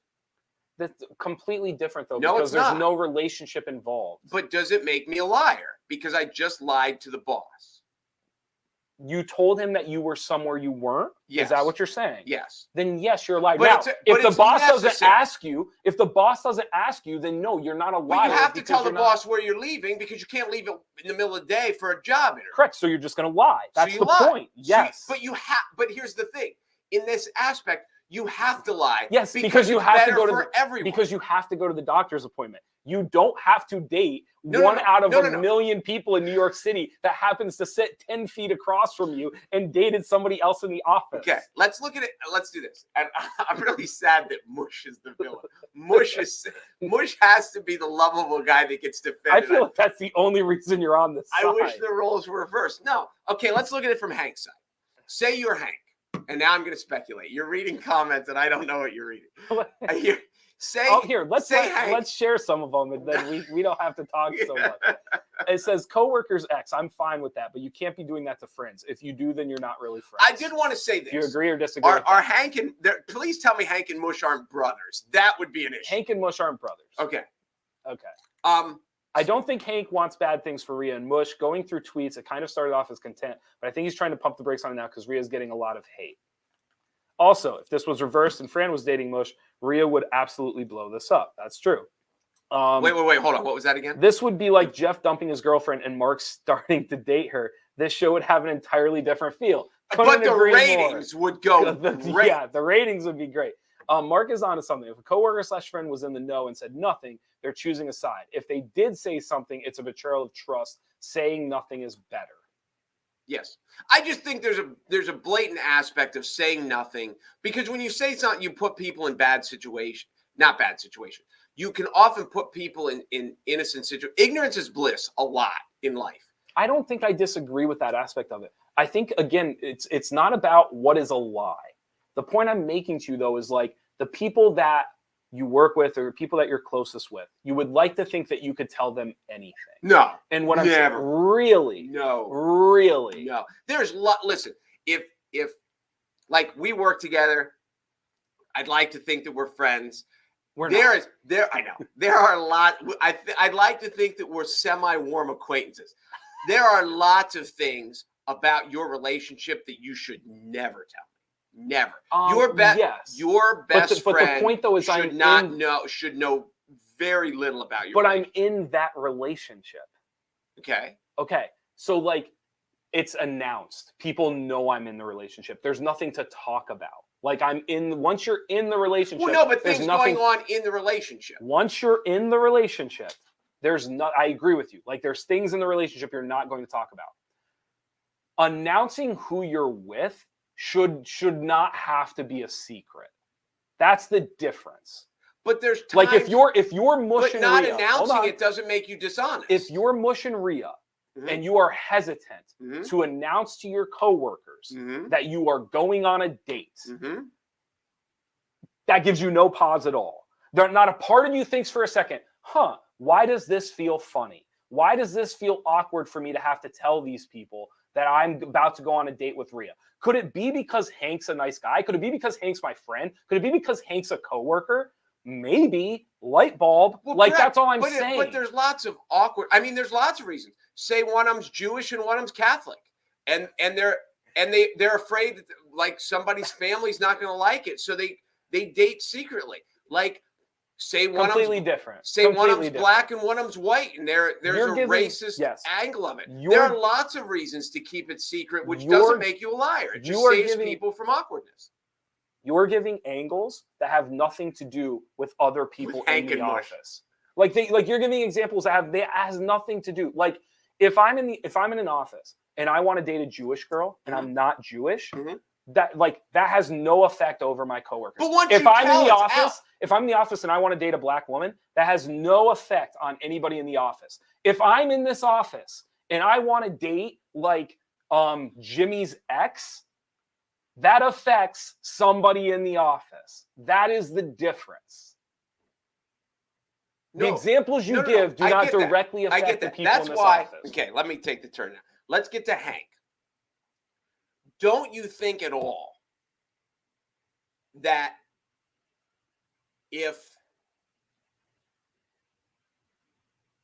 how should I say this? Okay, let's go back to you and your girlfriend because it just makes it simpler. You dump your girlfriend. Never. Okay. Well, obviously. Okay, let's flip it then, because sooner or later she's going to dump you. Understandable. Why she hasn't yet is a mystery to me. You know what? She might today because I wouldn't let her get that puppy, which I didn't even tell you that story yet. I do want to hear the puppy story. Yes. So she dumps you. Okay. Do you really think, obviously, who you date then could make the future more or less awkward? However, once she dumps you, do you really think in her world that she has any sort of say as to who you go out with? I don't think it's about say, because I agree with you. Like, she has no say. None. Again, this comes back to like the tabooness around it. Taboo isn't illegal. Like, just because something is taboo doesn't mean you can't do it or that you won't do it. It just means that like some people are probably going to be irked and some people are going to frown at you. Like, some people are not going to agree with it. Okay. And so that has been the argument this entire time. Okay. Like, this idea that like there's nothing wrong with it, that like everyone should just twiddle their thumbs and mind their business, I disagree with. I think there's a very clear tabooness to this, and I think it's very okay for some people to be irked by it. I do. And Julian Edelman is one of these people. Apparently. But see, it doesn't affect him. Like, and don't get me wrong, for the people in the office, it's probably a weird dynamic. It is probably weird. It's probably going to cost this guy his job. But here's one of the other aspects. There may be people in the office who are like, thank God these two broke up because they were a horrible couple. I mean, we make this sound like Hank is heartbroken and that's part of the details that I need. Maybe they were a brutal couple. I don't think that should make a difference. How long did they date? But again, I don't know, like, all these things matter. I think it makes your argument easier. So for example, if Hank is an awful person, then it's a lot easier for you to make this argument. Let's just say, for the sake of like logistically arguing about this, that Hank was an average guy. He wasn't perfect. He wasn't awful. He was just an average boyfriend in New York City. Okay. So all I'm saying is, now that you know he's an average guy, and let's say they had an average breakup. Let's say it was an average breakup. She's probably blaming him a little bit. He's probably blaming her a little bit. Who actually knows who's to blame for breaking up? Okay. So an average boyfriend and an average breakup. Okay. Okay. So knowing both of those things, there's a taboo to dating somebody that is close to you immediately after you just broke up with somebody else. And I get that. Okay. So here, but from a life experience of wishing happiness on people around you. Yes. If you are an average boyfriend, should you be shocked? Because obviously anyone named Mush is above average. I would be. So if she were just like, listen, I like this guy better. We work better. We connect better. Shouldn't the humanistic, is it too Pollyanna to think that Hank's that he's that big of a person to be like, I'm happy for you? I think the concept here is, again, just there's a whole big world out there, and you're not a nobody. I think there's a concept and a misunderstanding of like, why go 10 feet down the hallway? I think that's the point. Because I don't think he intentionally went 10 feet down the hallway. My belief is that when people like each other, that they just realize that this, because I'm sure there's someone 6 feet down the hallway who he doesn't like, and 12 feet down the hallway he doesn't like. But see, that's where you and I disagree, because I think a lot of times this stuff is sparked by there are people that is the whole, that energy, that idea of like, ooh, nobody can know, like this is bad. Like a lot of times that's like, you can't tell me that a part of what made those two attract to each other was the idea of like, I've watched her walk in this place for 4 years and I know she's off limits. You can't ask her out. And then the moment she becomes available, it's like, oh, like if I could, like, that's how people operate. That's how people think. And so what I'm saying to you is like, I think they should have a happy life. I think they should stay together. But this idea that they got together like innocently, I don't know. I don't know if anybody who's 10 feet away from the person is innocent. Because here's why. And this is why I disagree with it. Because there are lots of people in the world on an everyday basis that are off limits because they're married or they're in relationships or whatever. Sure. And you don't like everyone that's just because, ooh, I like that person only because they're off limits. There's lots of people. More. There's lots of people that are in relationships that you still can't stand. And you're like, she's still annoying. And I really like him. And I don't know how he puts up with her. So just because we run into someone who's off limits doesn't mean we like them. We like who we like. I don't know about that. I think that, so for example, if you liked somebody like a 6 out of 10, the fact that they're off limits or taboo for a lot of people makes them a 7.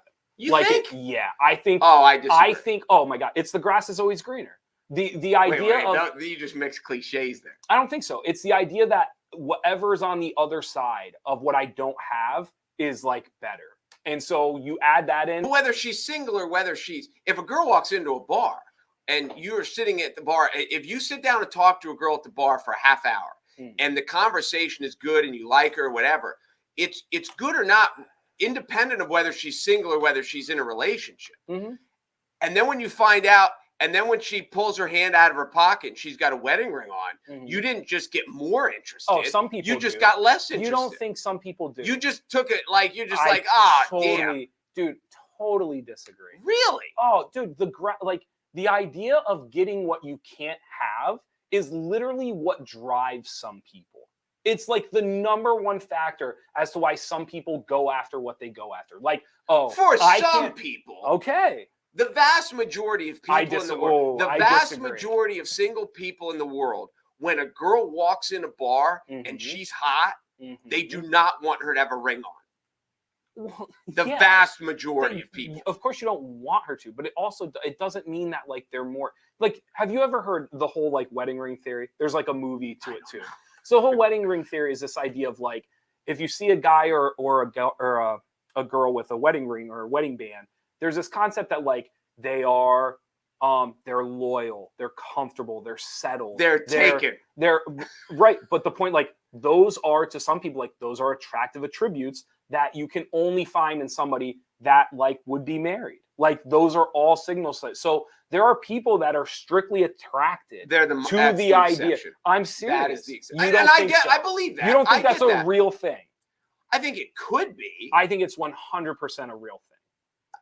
But for the minority of people, I don't think that people walk into I think when a new person starts a job, a single person, as we've all been single and we've started a new job, and we walk into a place and we see someone that we're attracted to, our first thought isn't, I hope this person's in a relationship. because that makes it more. But our first thought is, I hope she's single. But you're twisting it because like you're just saying like strictly from a dating perspective. What I'm saying to you is like once you get to know that person, right? Like once they're in the office for 3 months and you've known they're single or not single for 3 months, for some people, the idea that they are not single is like you actually, it's like a challenge. It's like an umph to their rating. Like, oh my gosh, like if I could get with this, like, oh, I would do anything to get with this person. Because it's that idea of like the barrier blocking you from getting it. I'm telling you, it's a real thing. People like psychologists have studied this. Again, yes, but not for.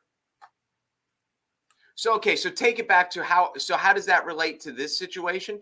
You think that this chick became more attractive to Mush because she was in a relationship? I think it could go both ways. I think if you're Mush, like you walk in there every day and like Rhea's somebody you can't have. You like think Rhea's somebody Rhea's you can't even the only chick at Barstool? No, but the point, and same thing with Rhea. Like it's the same thing. Like if you're Rhea, like you walk through this office and all the time, like you never think about somebody that way. And then all of a sudden you're single and all of a sudden like you see him every day and it's like, oh, like there's Mush. And it's like, well, I've always wondered what it was like to You don't think they had a work friendship that was like, and then they become single and then they're like, hey, like I got nobody else. Like, no, I don't think it works that way. You think it's this all sinister, deviant psychology? I don't think that none of it's just like, hey, I like this person and I'm single and they're single. It's so weird that you use the word sinister because you're the one who is acting as if like it's completely innocent. Like it's not that big of a deal.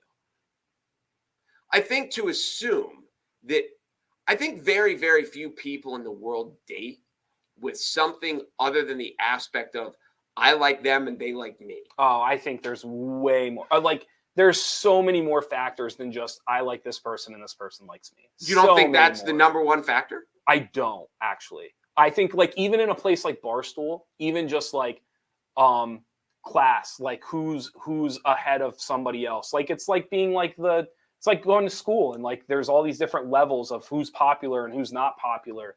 I think very few people date based off of the idea that the number one thing is I like them and they like me.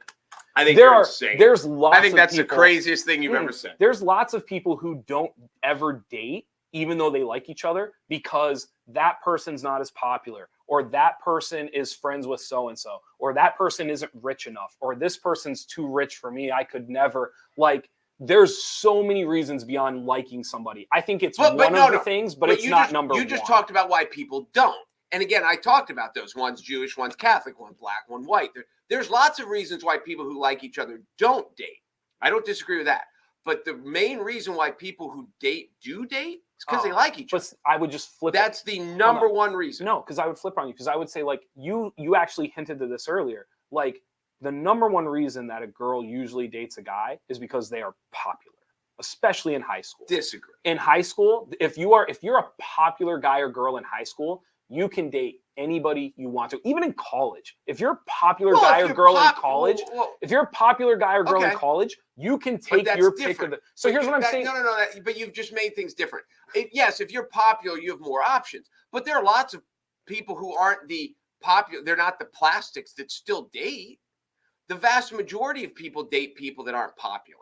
Because there's only so many popular people. That's not the argument I'm making to you. You're saying to me that the number one reason people date each other is because they like each other. Correct. Okay, and what I'm saying to you is that's not the number one reason. You have to like. You're wrong. You have to agree to disagree. You have to like them. Like you have to like them. That's part of this. It doesn't work if you don't like them. Correct. But the idea that that's the number one reason is insane. They have to be good looking. They have to be popular. They have to do the right activities. Well, yeah, physical attractive goes along with it. Dude, I'm just saying they don't have to be popular. There are so many. Do they live in an area where you can see them? Like, well, if you don't see them, then you're not going to date. How about this? When you're in high school, do they have a car? How many people? No, like you laugh. How many people date somebody in high school because they have a car? And you tell me that's not more important than actually liking them. Okay. Well, let's say this. Then let's take. I'm assuming Mush and Hank and Rhea aren't 15 years old. They're not. And they actually have some worldly life intelligence. Sure. So when you're talking about adult people who are making adult decisions, I think the number one reason that people date is because they like each other. No, I think adults are just as stupid. And I am an adult now, so I can say that. I think so tomorrow we can talk about your dating life when you're single again. It is honestly like you saying people date each other because they like each other is maybe the most like it might be the most naive thing you've said. Like I'm trying to think of you run into 1,000 people a day. And you just, who am I interested in? The people who are taken, the people who have nice cars, the people who have money, the people. No, you can go through that. You can talk to 100 girls, and the ones you like are the ones you like, and it has nothing to do with anything else. I disagree. I think social status. This is the other part too. There are people that never go after a person.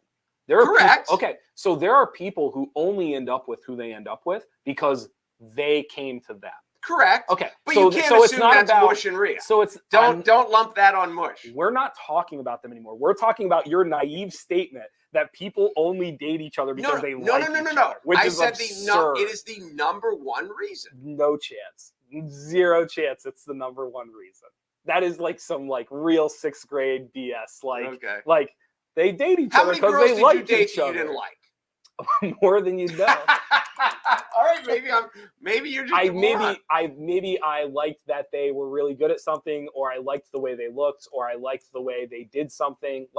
But the number one reason being I like them. How do you even know if you like somebody? Let me backtrack a little. Date? Okay. We've all dated people who just because they were good looking, and then we hoped that we got along, and then we didn't. I mean, that's everyone's done that. That doesn't even count. Okay, it must count though because you're saying it's the number one. But that's not about.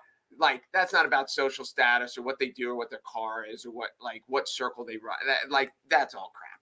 Really? Crap.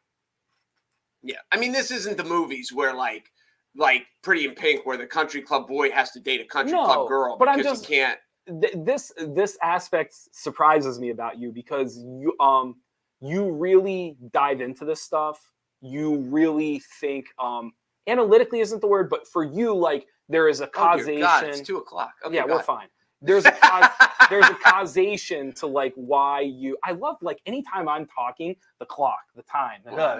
There's a causation for what you believe is true, and for this, you're just people that they like each other, and it's it's such a simplistic viewpoint of it. That's the number one reason. It's the number one reason. Has nothing else could possibly be it.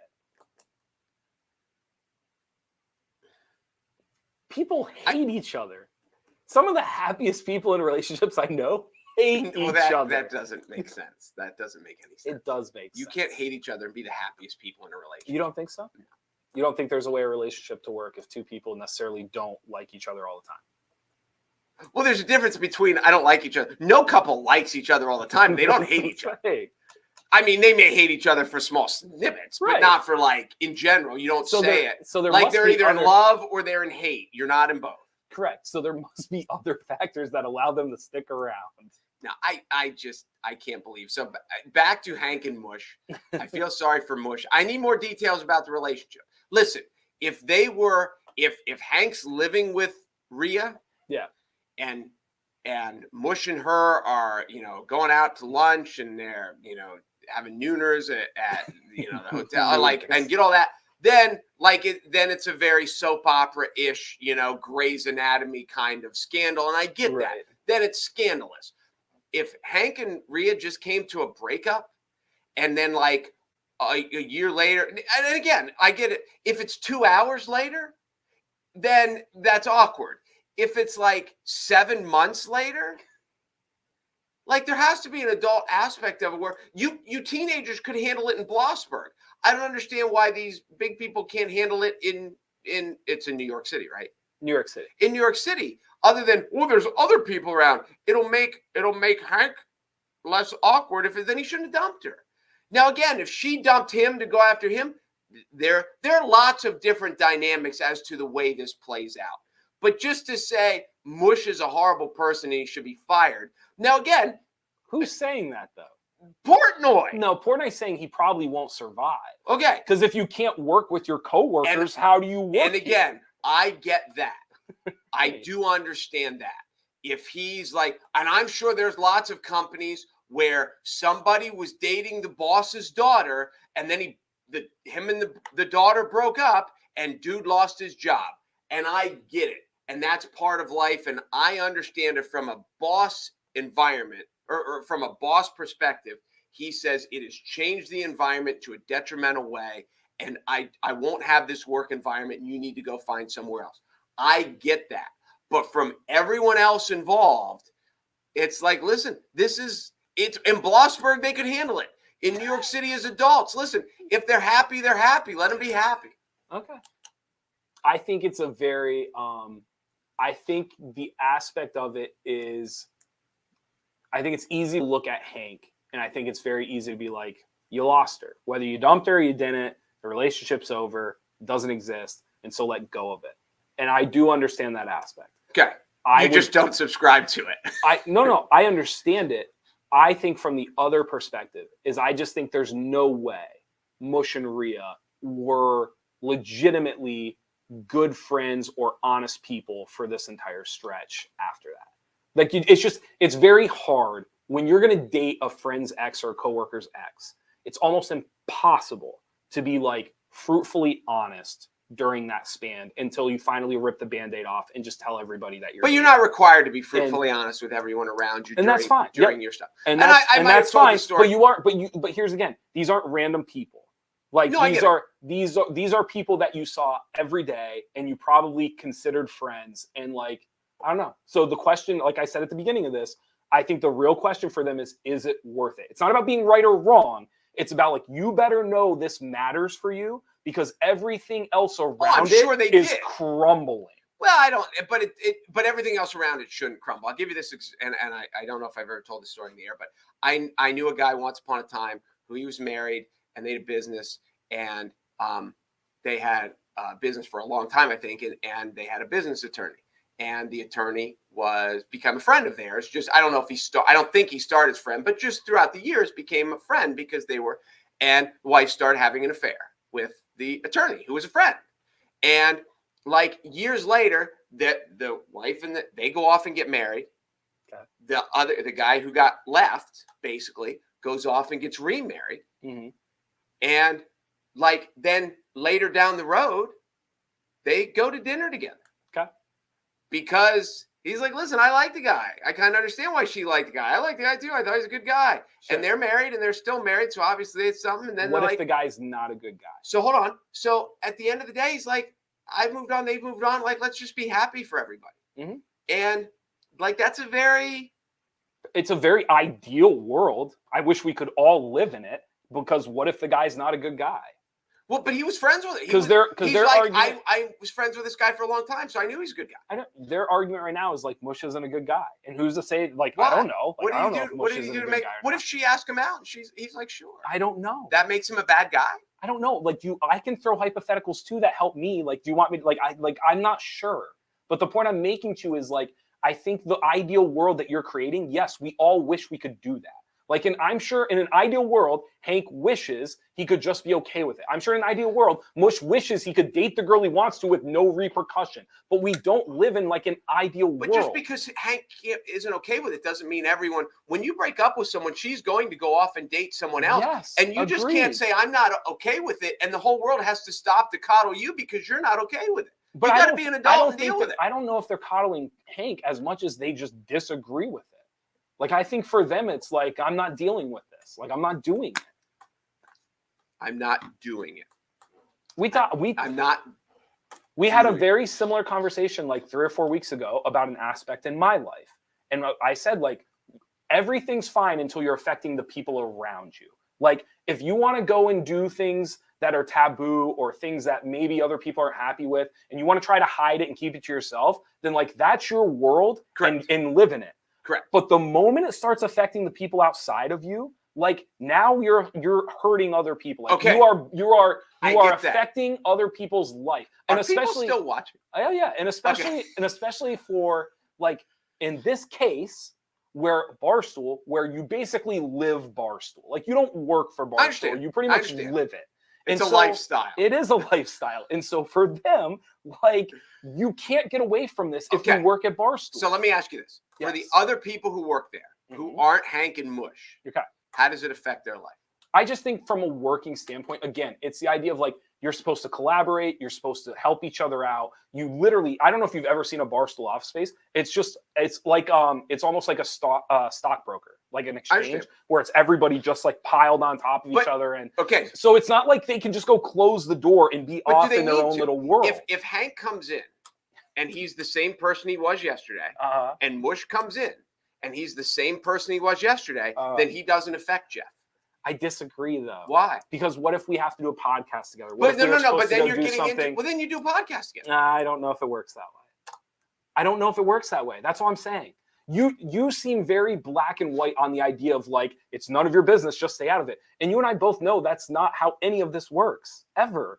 Like you and I think of it this way. And I get that. You and I walk through this door almost every day, and I will tell you like 3 stories, and my problems kind of become your problems, and your problems kind of become my problems. Like the things that are bothering you, I typically hear about. The things that are bothering me, I typically hear about. But they don't become your problems. You hear them, and you might become like you might become bothered by it. But when you walk out, it doesn't like you don't have to go home and deal with it. I do. When I go home and I'm like, Hannah, you should have heard Mark today. But that's like all he did was complain for like 2 hours straight. And I don't know what to do about it. I put my headphones on, he keeps talking. Like I don't know what to do. All right, let me give you this story. Okay. And this is just right or wrong. Okay, there were 2 baseball players. I think they might have actually been Yankees. Okay. And I want to say late 60s, early 70s. Okay. When the world was different with the 60s and 70s were different eras. Swapped wives, like officially, like divorced, remarried each other's wives. These are teammates. How crazy is that? Pretty crazy. Why? Okay. Years later, I don't know how. One of the marriages lasted like a year and a half. Okay. The other one lasted forever. Okay. Is it wrong? I don't think it's wrong, but I think again, like you're a really good storyteller and you're really good at anecdotes and analogies, like with stories. But a lot of times when you give these, they're so like one world dimensional, meaning like you just gave me an example that is so it's 0.01% of like the world.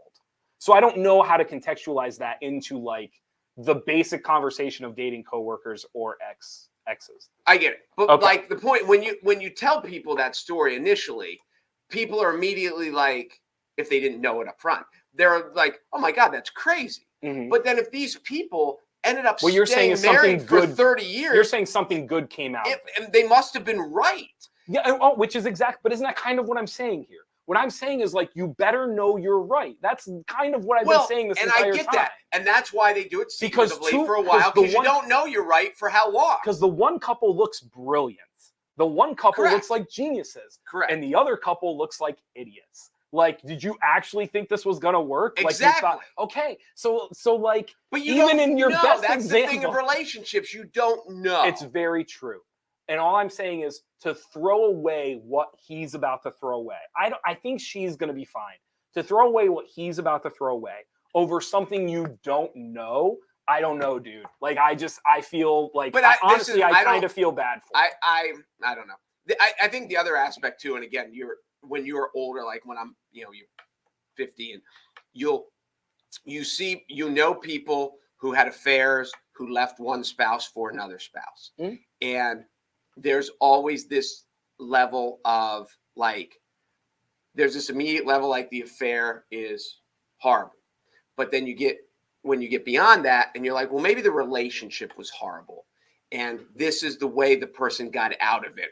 However you judge how people get out of a relationship. But the way ultimately we judge whether it was a good idea or not is how long did the second marriage last? And if these 2 people had an affair at whatever age, and so leaves their marriage for someone else, but that someone else they left for, they've been married for 20 years and they're still going strong, then the affair was probably necessary. And it goes from sinister to necessary. Well, no, it was necessary for them. So, for example, like if Mush and Rhea get married and have a very happy and successful life, and I'm very happy for them, like then for them, totally worth it, totally necessary.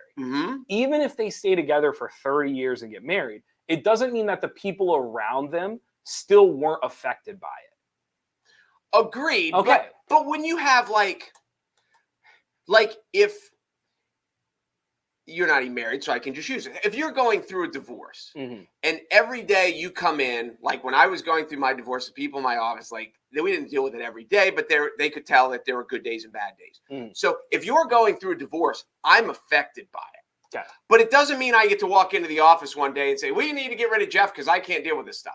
Like that's part of life. And I have to deal with the stuff that you're going through. I mean, coworkers deal with it all the time. And there are things that are well out of coworkers have kids that are going through divorces. Some people, they lose a spouse, someone passes away. Yes. There are lots of things around it that you have to deal with, and you just can't say, I don't want to deal with it because it's uncomfortable. I think what's different in this perspective is like he's not showing up to do accounting. He's not showing up to sell insurance. When they show up for work, they have to collaborate and create content together. That is a very valid point. So they have to get along. There has to be like a jibe. Like there's like, and so if you lose that over this, then I don't know. You know what I'm saying? Like I don't know if it was worth it. I've never known a person whose long-term dating history is full. Go back. Is full of people they liked. Can't wait to meet Mark so I can change that stat. So you never dated, like so every person you've ever dated, you liked. At first. That's what he's trying to say. I mean, then it changes. That's essentially what he's trying to say. So anyway, what was that? Final thoughts? And I do understand the point you just made, and that's why I've said from a boss's aspect, from Portnoy's aspect, I get it. From everybody else, like if you like Hank and you like Mush and you work with these guys and you're like, I think you should just kind of, I think in a lot of aspects of life, you just step back and be supportive, say, hey, the whole, any way I can help. And if not, then like, you know, and I guess it comes from a standpoint where like my parents went through a divorce and I was an adult when I was in my 30s when my parents went through a divorce. And you don't choose sides. You're like, and you understand you're an adult to realize where the relationships went bad and what was good and what was bad and all that stuff.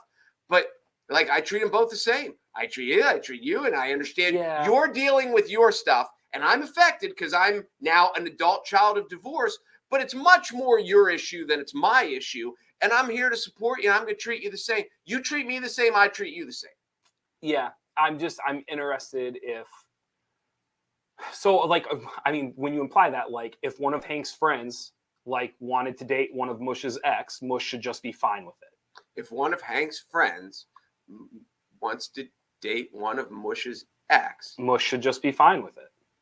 Like Mush should just. Well, I don't think he has the societal veto power to say no. Now, emotionally, if Mush got dumped, I'm not saying emotionally that there's not different levels. If you get dumped and then the person who dumps you goes on and dates someone else, yes, it's much harder. But if you dump them, it's a totally different realm.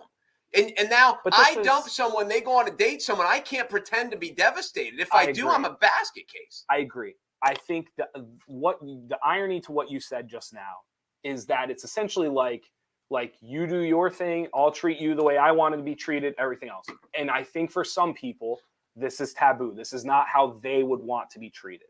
Like it's the golden rule aspect of this. And I'm not saying there is a right or wrong. What I'm saying is for some people, part of that is do not date your friend's ex. Do not date your coworker's ex. And that is like a golden rule to some people. And so if your aspect is like, I'm going to treat you the way I would treat others and like, I think they look at Mush and they go like, well, I would never do that to Mush. Like I would never date Mush's ex. And Mush is thinking to himself like, well, I would.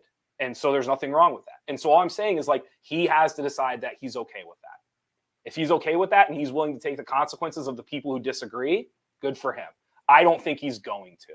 I think in hindsight, if this doesn't work and he loses his job, and he's going to look back and be like, I really screwed that up. Well, I think yes, if it doesn't work, yes. But in life, it's like, these are the shots. I mean, people do crazy things for love. They break inmates out of jail and drive them to Indiana and then shoot themselves. Like, It is, and also this would be one of the other things I would say. You do realize the irony of you comparing the side you defended today to someone taking somebody out of prison and driving to Indiana is just beautiful. Beautiful. The defense rests its case. It also, I think one of the factors is how old are they? Yeah. Because there's a difference if they're 22, which they're not, I'm sure. They're but older. If you've been through life and you've seen, you've met, so do we know how old these people are? I don't know off the top of my head. If you really want to know, I can look it up. But we don't. But okay, say they're 35 or up. Okay. Okay. They've been through relationships. They've been through people that it hasn't worked out with. They know who they don't like. They know who they do like. And if they find someone that they think they click with, like, it isn't, I don't know. No, I know what you mean. I just find it hard to believe that that is the boat that these two people are in. These are not average people. I mean, yeah, I get that. But, and I do get it. It'd be like in a locker room, like it's someone someone dumps someone or Delonte West sleeps with one of his players' moms. You get issues like that. It creates an awkward, I get all that. But I don't understand why Brady and who is it? Why they're Edelman? chiming in? Edelman? I don't understand why they have come much. But again, this is all I want to hear what the aspect of the breakup of Hank was. He has a bachelor's degree in public relations from Mount St. Mary's. In Maryland? Hmm? Who? Mush? Yep, Mush. How old is Mush?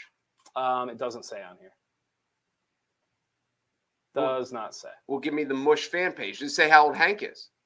I don't know. How old is? What difference would the age make?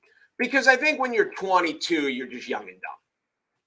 When you're older, you're old and dumb. He's 30. Oh, that's it. He was born in 1992, so he's got to be 30-ish. Ooh. Okay, I was guessing older. You said he's been there since the beginning for 20 years. No, he's been there for like 4 years. Who? Mush. Oh, how old's Hank?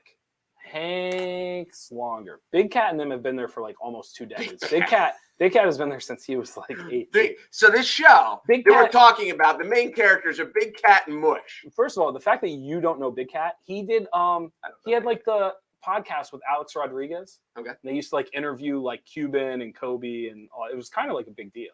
Big Cat is like, if I was listing like sports personalities, I bet you Big Cat's like top 10 in the world. Oh, stop. Seriously. I'm not even sports messing with personalities. Yes. I'm being so dead like serious LeBron, Tiger Woods. Those are athletes. Sports personalities. Okay. All right, Big Cat. Do we have an age for Hank? Oh God. I still don't understand how this is gonna like. Is it? I'm just curious. So I need to know the background. Hank is 28. Hank is only. You said he was there from the beginning. He should be 28, 29. He's been there with Big. He's been his producer for at least a decade. You said 20 years. He started when he was 8. The podcast has been there for almost 2 decades. Okay. Hank produces the podcast. And you said Hank was one of the originals. He is one of the originals. He's like one of the OGs. So he started when he was 8. I don't think he started when he was 8, but he's one of the original Barstool people. Like, what do you want me to say? Well, it can't be 20.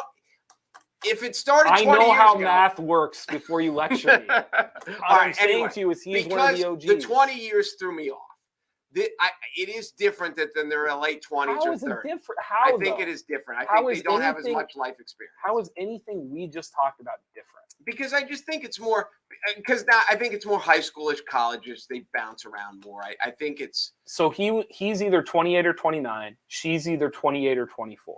Or I'm sorry, 25 or 24. Okay, then let me ask you this. Okay. Would it make a difference if it wasn't Mush, if it was Big Cat? That did it? I just like saying the name. What? He's one of the top 10 sports personalities. So then could Hank just say, listen, she just upgraded? Because I can feel like Hank feels like she downgraded to a guy named Mush. I don't know. By the way, if you saw Mush, you would die laughing. I can't believe you don't know. I don't know. I mean, this shows a generational gap a little bit, that you don't know these people. And like these people are just every day. Like I bet you. Did you know? And you knew Rhea before all this? Yeah, she used to do the Chicks in the Office podcast. Notice I've gone the whole time and not asked if Rhea was hot. I want the accolades for my maturity. I want that. Yeah, she did the Chicks in the Office podcast for Barstool. Okay. Was she the one that didn't know baseball? I don't think Was she the one that was telling him, like, oh, he hit it and he's running? Oh, you know what? That might have been her. That might have been Rhea. I'll double check that for sure, but okay. Yeah. That was classic. That's the most I've ever watched a Barstool before. Well, I feel like you only don't know Barstool because you just haven't followed them. Like if you actually got out your social media right now and started following them, it would be like your favorite stuff. I'm blown away that you don't know this stuff. I'm blown away that we've still talked for an hour and 50 minutes and you pretend that people are still watching. Yeah, I'm pretty sure she was the one who didn't know the baseball and she had to describe it to them while they were watching. Okay, that's funny. Okay. All right, anything else you want to say before we end today? No, I want to talk about your new puppy tomorrow. We are not, as of right now, we're not getting a new puppy tomorrow. We have a dog. It's 5 years old. So here's the Are we still going? We've been on for 2 hours. Yeah, we're still done. So here's the I think we're in like the 10-minute warning though. Like I think we only have 10 minutes before we get booted. Here's How dare they cut us off after a filibuster? We have a dog. It just turned 5. We have a house now. We are not married. We don't have kids. The thought concept, I think, is that if you don't get a puppy now, it's going to be harder to get one later because the dog will be older. Who knows if we're getting married, if we're trying to have kids. The world gets more complicated. Right now is like I don't want to call it like a dead period. Like it's a period of kind of like, I don't know how to explain it. How do I explain it? I know what you mean.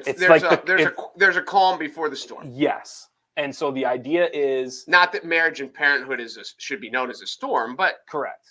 So there's an idea like our dog is no longer in the puppy phase. It's mellowed out a ton. It's a good dog. And so the idea don't mess with that.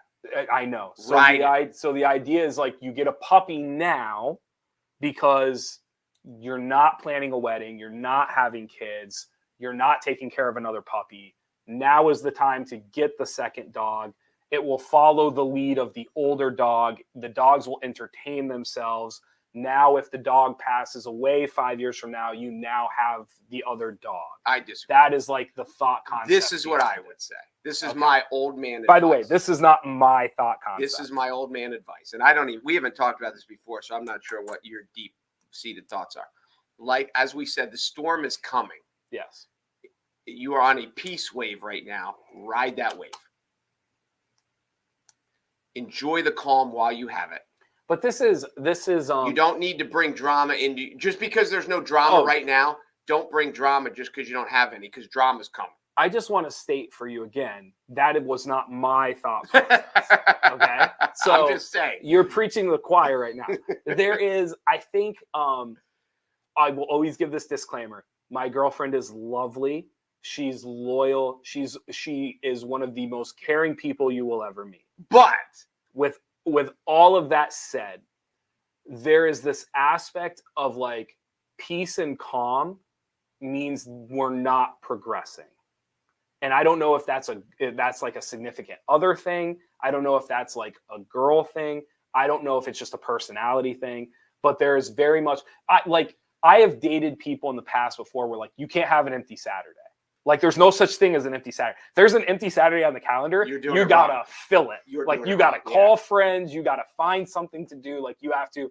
And so like I do think part of it right now is like things are settled and we're not engaged yet. We're not thinking about kids yet. We're not doing any of that yet. So it's like we have to be doing something. And so a puppy is something. Right. Yes, you have to be doing something. You're on the peace wave right now. Ride it. You want a nice, calm, quiet summer. It is.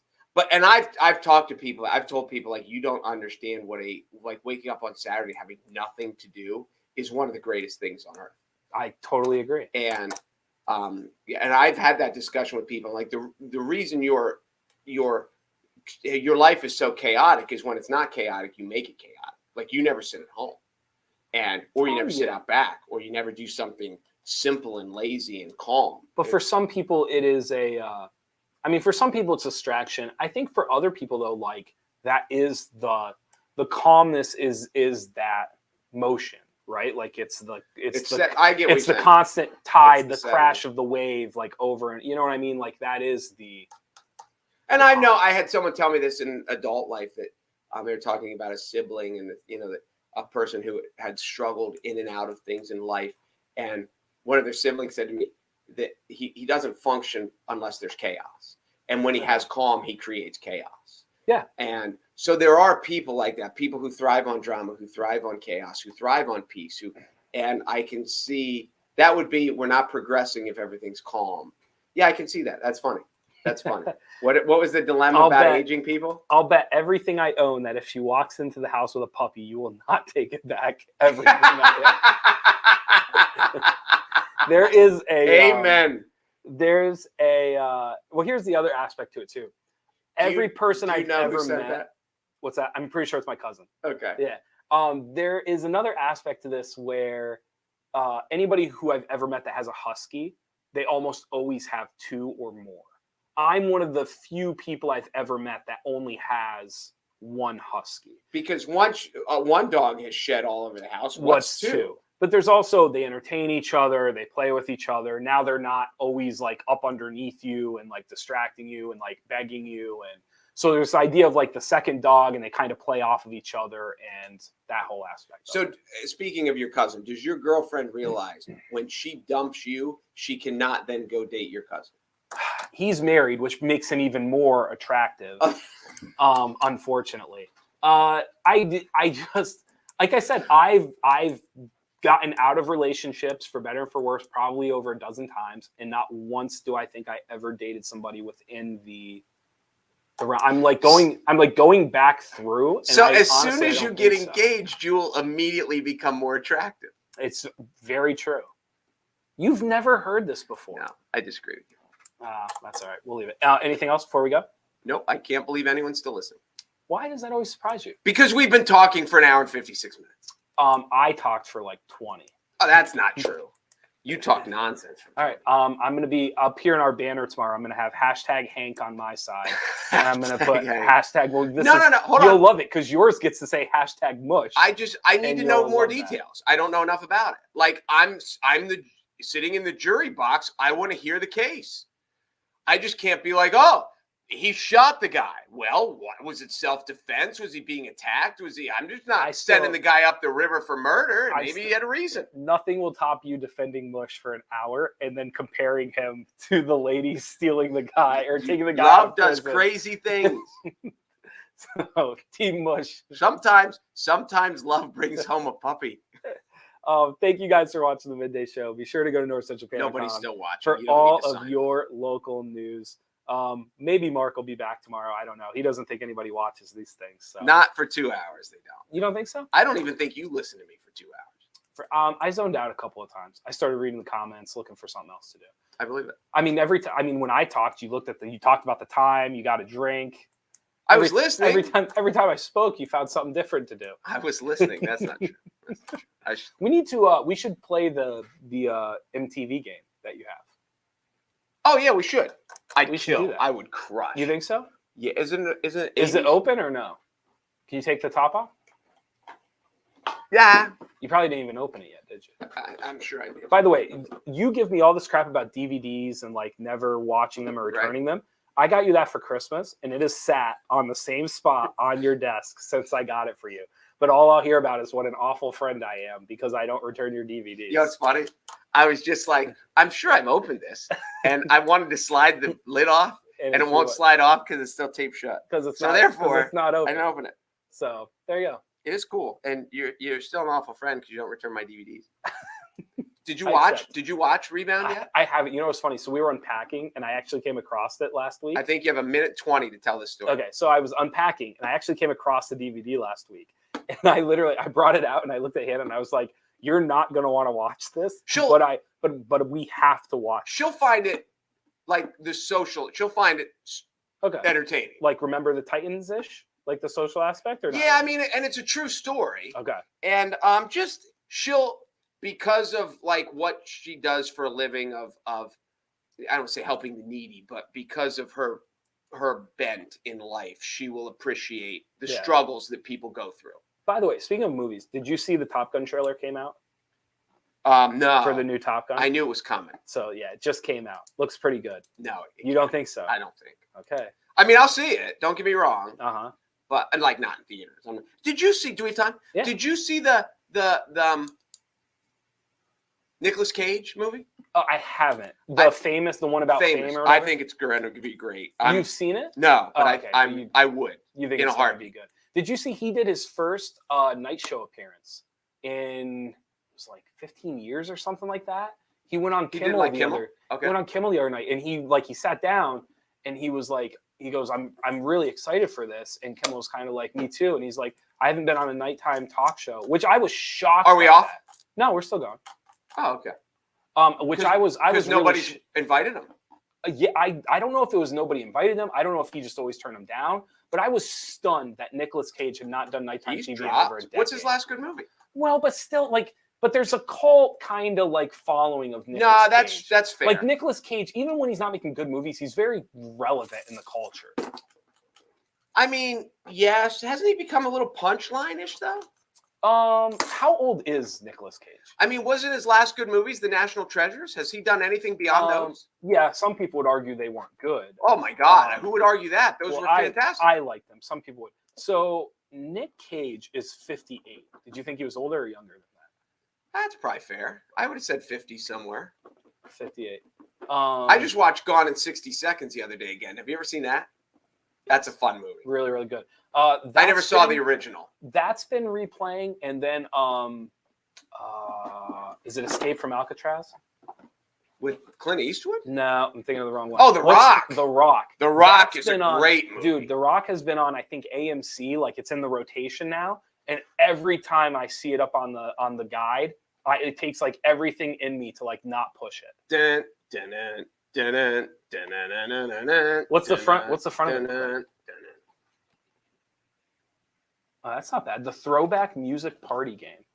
See, I think you'll be really good at this. I think I'm going to be. You're too young. I think I'm going to be bad at it. You would struggle. You're too young. You think so? Yeah, some of the old hags out in the front of the office would be, unless maybe all the people out front are dating each other now, and we're going to have to. What is there years on it? Like, does it say from blank to blank? Well, they only showed music from the 80s to the mid 90s, so I would guess they showed some music. TRL was big in the 2000s. Was it? Yeah, you don't remember TRL with Carson Daly? I do remember that. They used to have one. It used to be called Dial MTV back in the day when they first came up with it, and Motley Crue dominated. Oh, whoa! What happened? Well, there's the cards, and I can see answers. And the first two answers are Fat Boy Slim and Kanye West. So it's much more. So I might know. Okay. I'm going to be very okay. You might be. You might be. This might be right in your wheelhouse. All right, we might do this on Friday then. Okay. We might pull out some trivia and do it. Thank you guys for watching Midday Show. What did we get called the other day for ending the show? We were you don't remember this? We were trying to end the show and it took us too long. And someone commented and said we are the something of ending shows. No, you don't remember. I remember it, but I can't remember the punchline. I can't remember what the punchline was, but that was pretty good. So we're going to actually end it now. Thank you guys for watching. Be sure to go to NorthcentralPa.com for all of your local news. I am Jeff Everett. He is Mark Messina. We will see you guys tomorrow.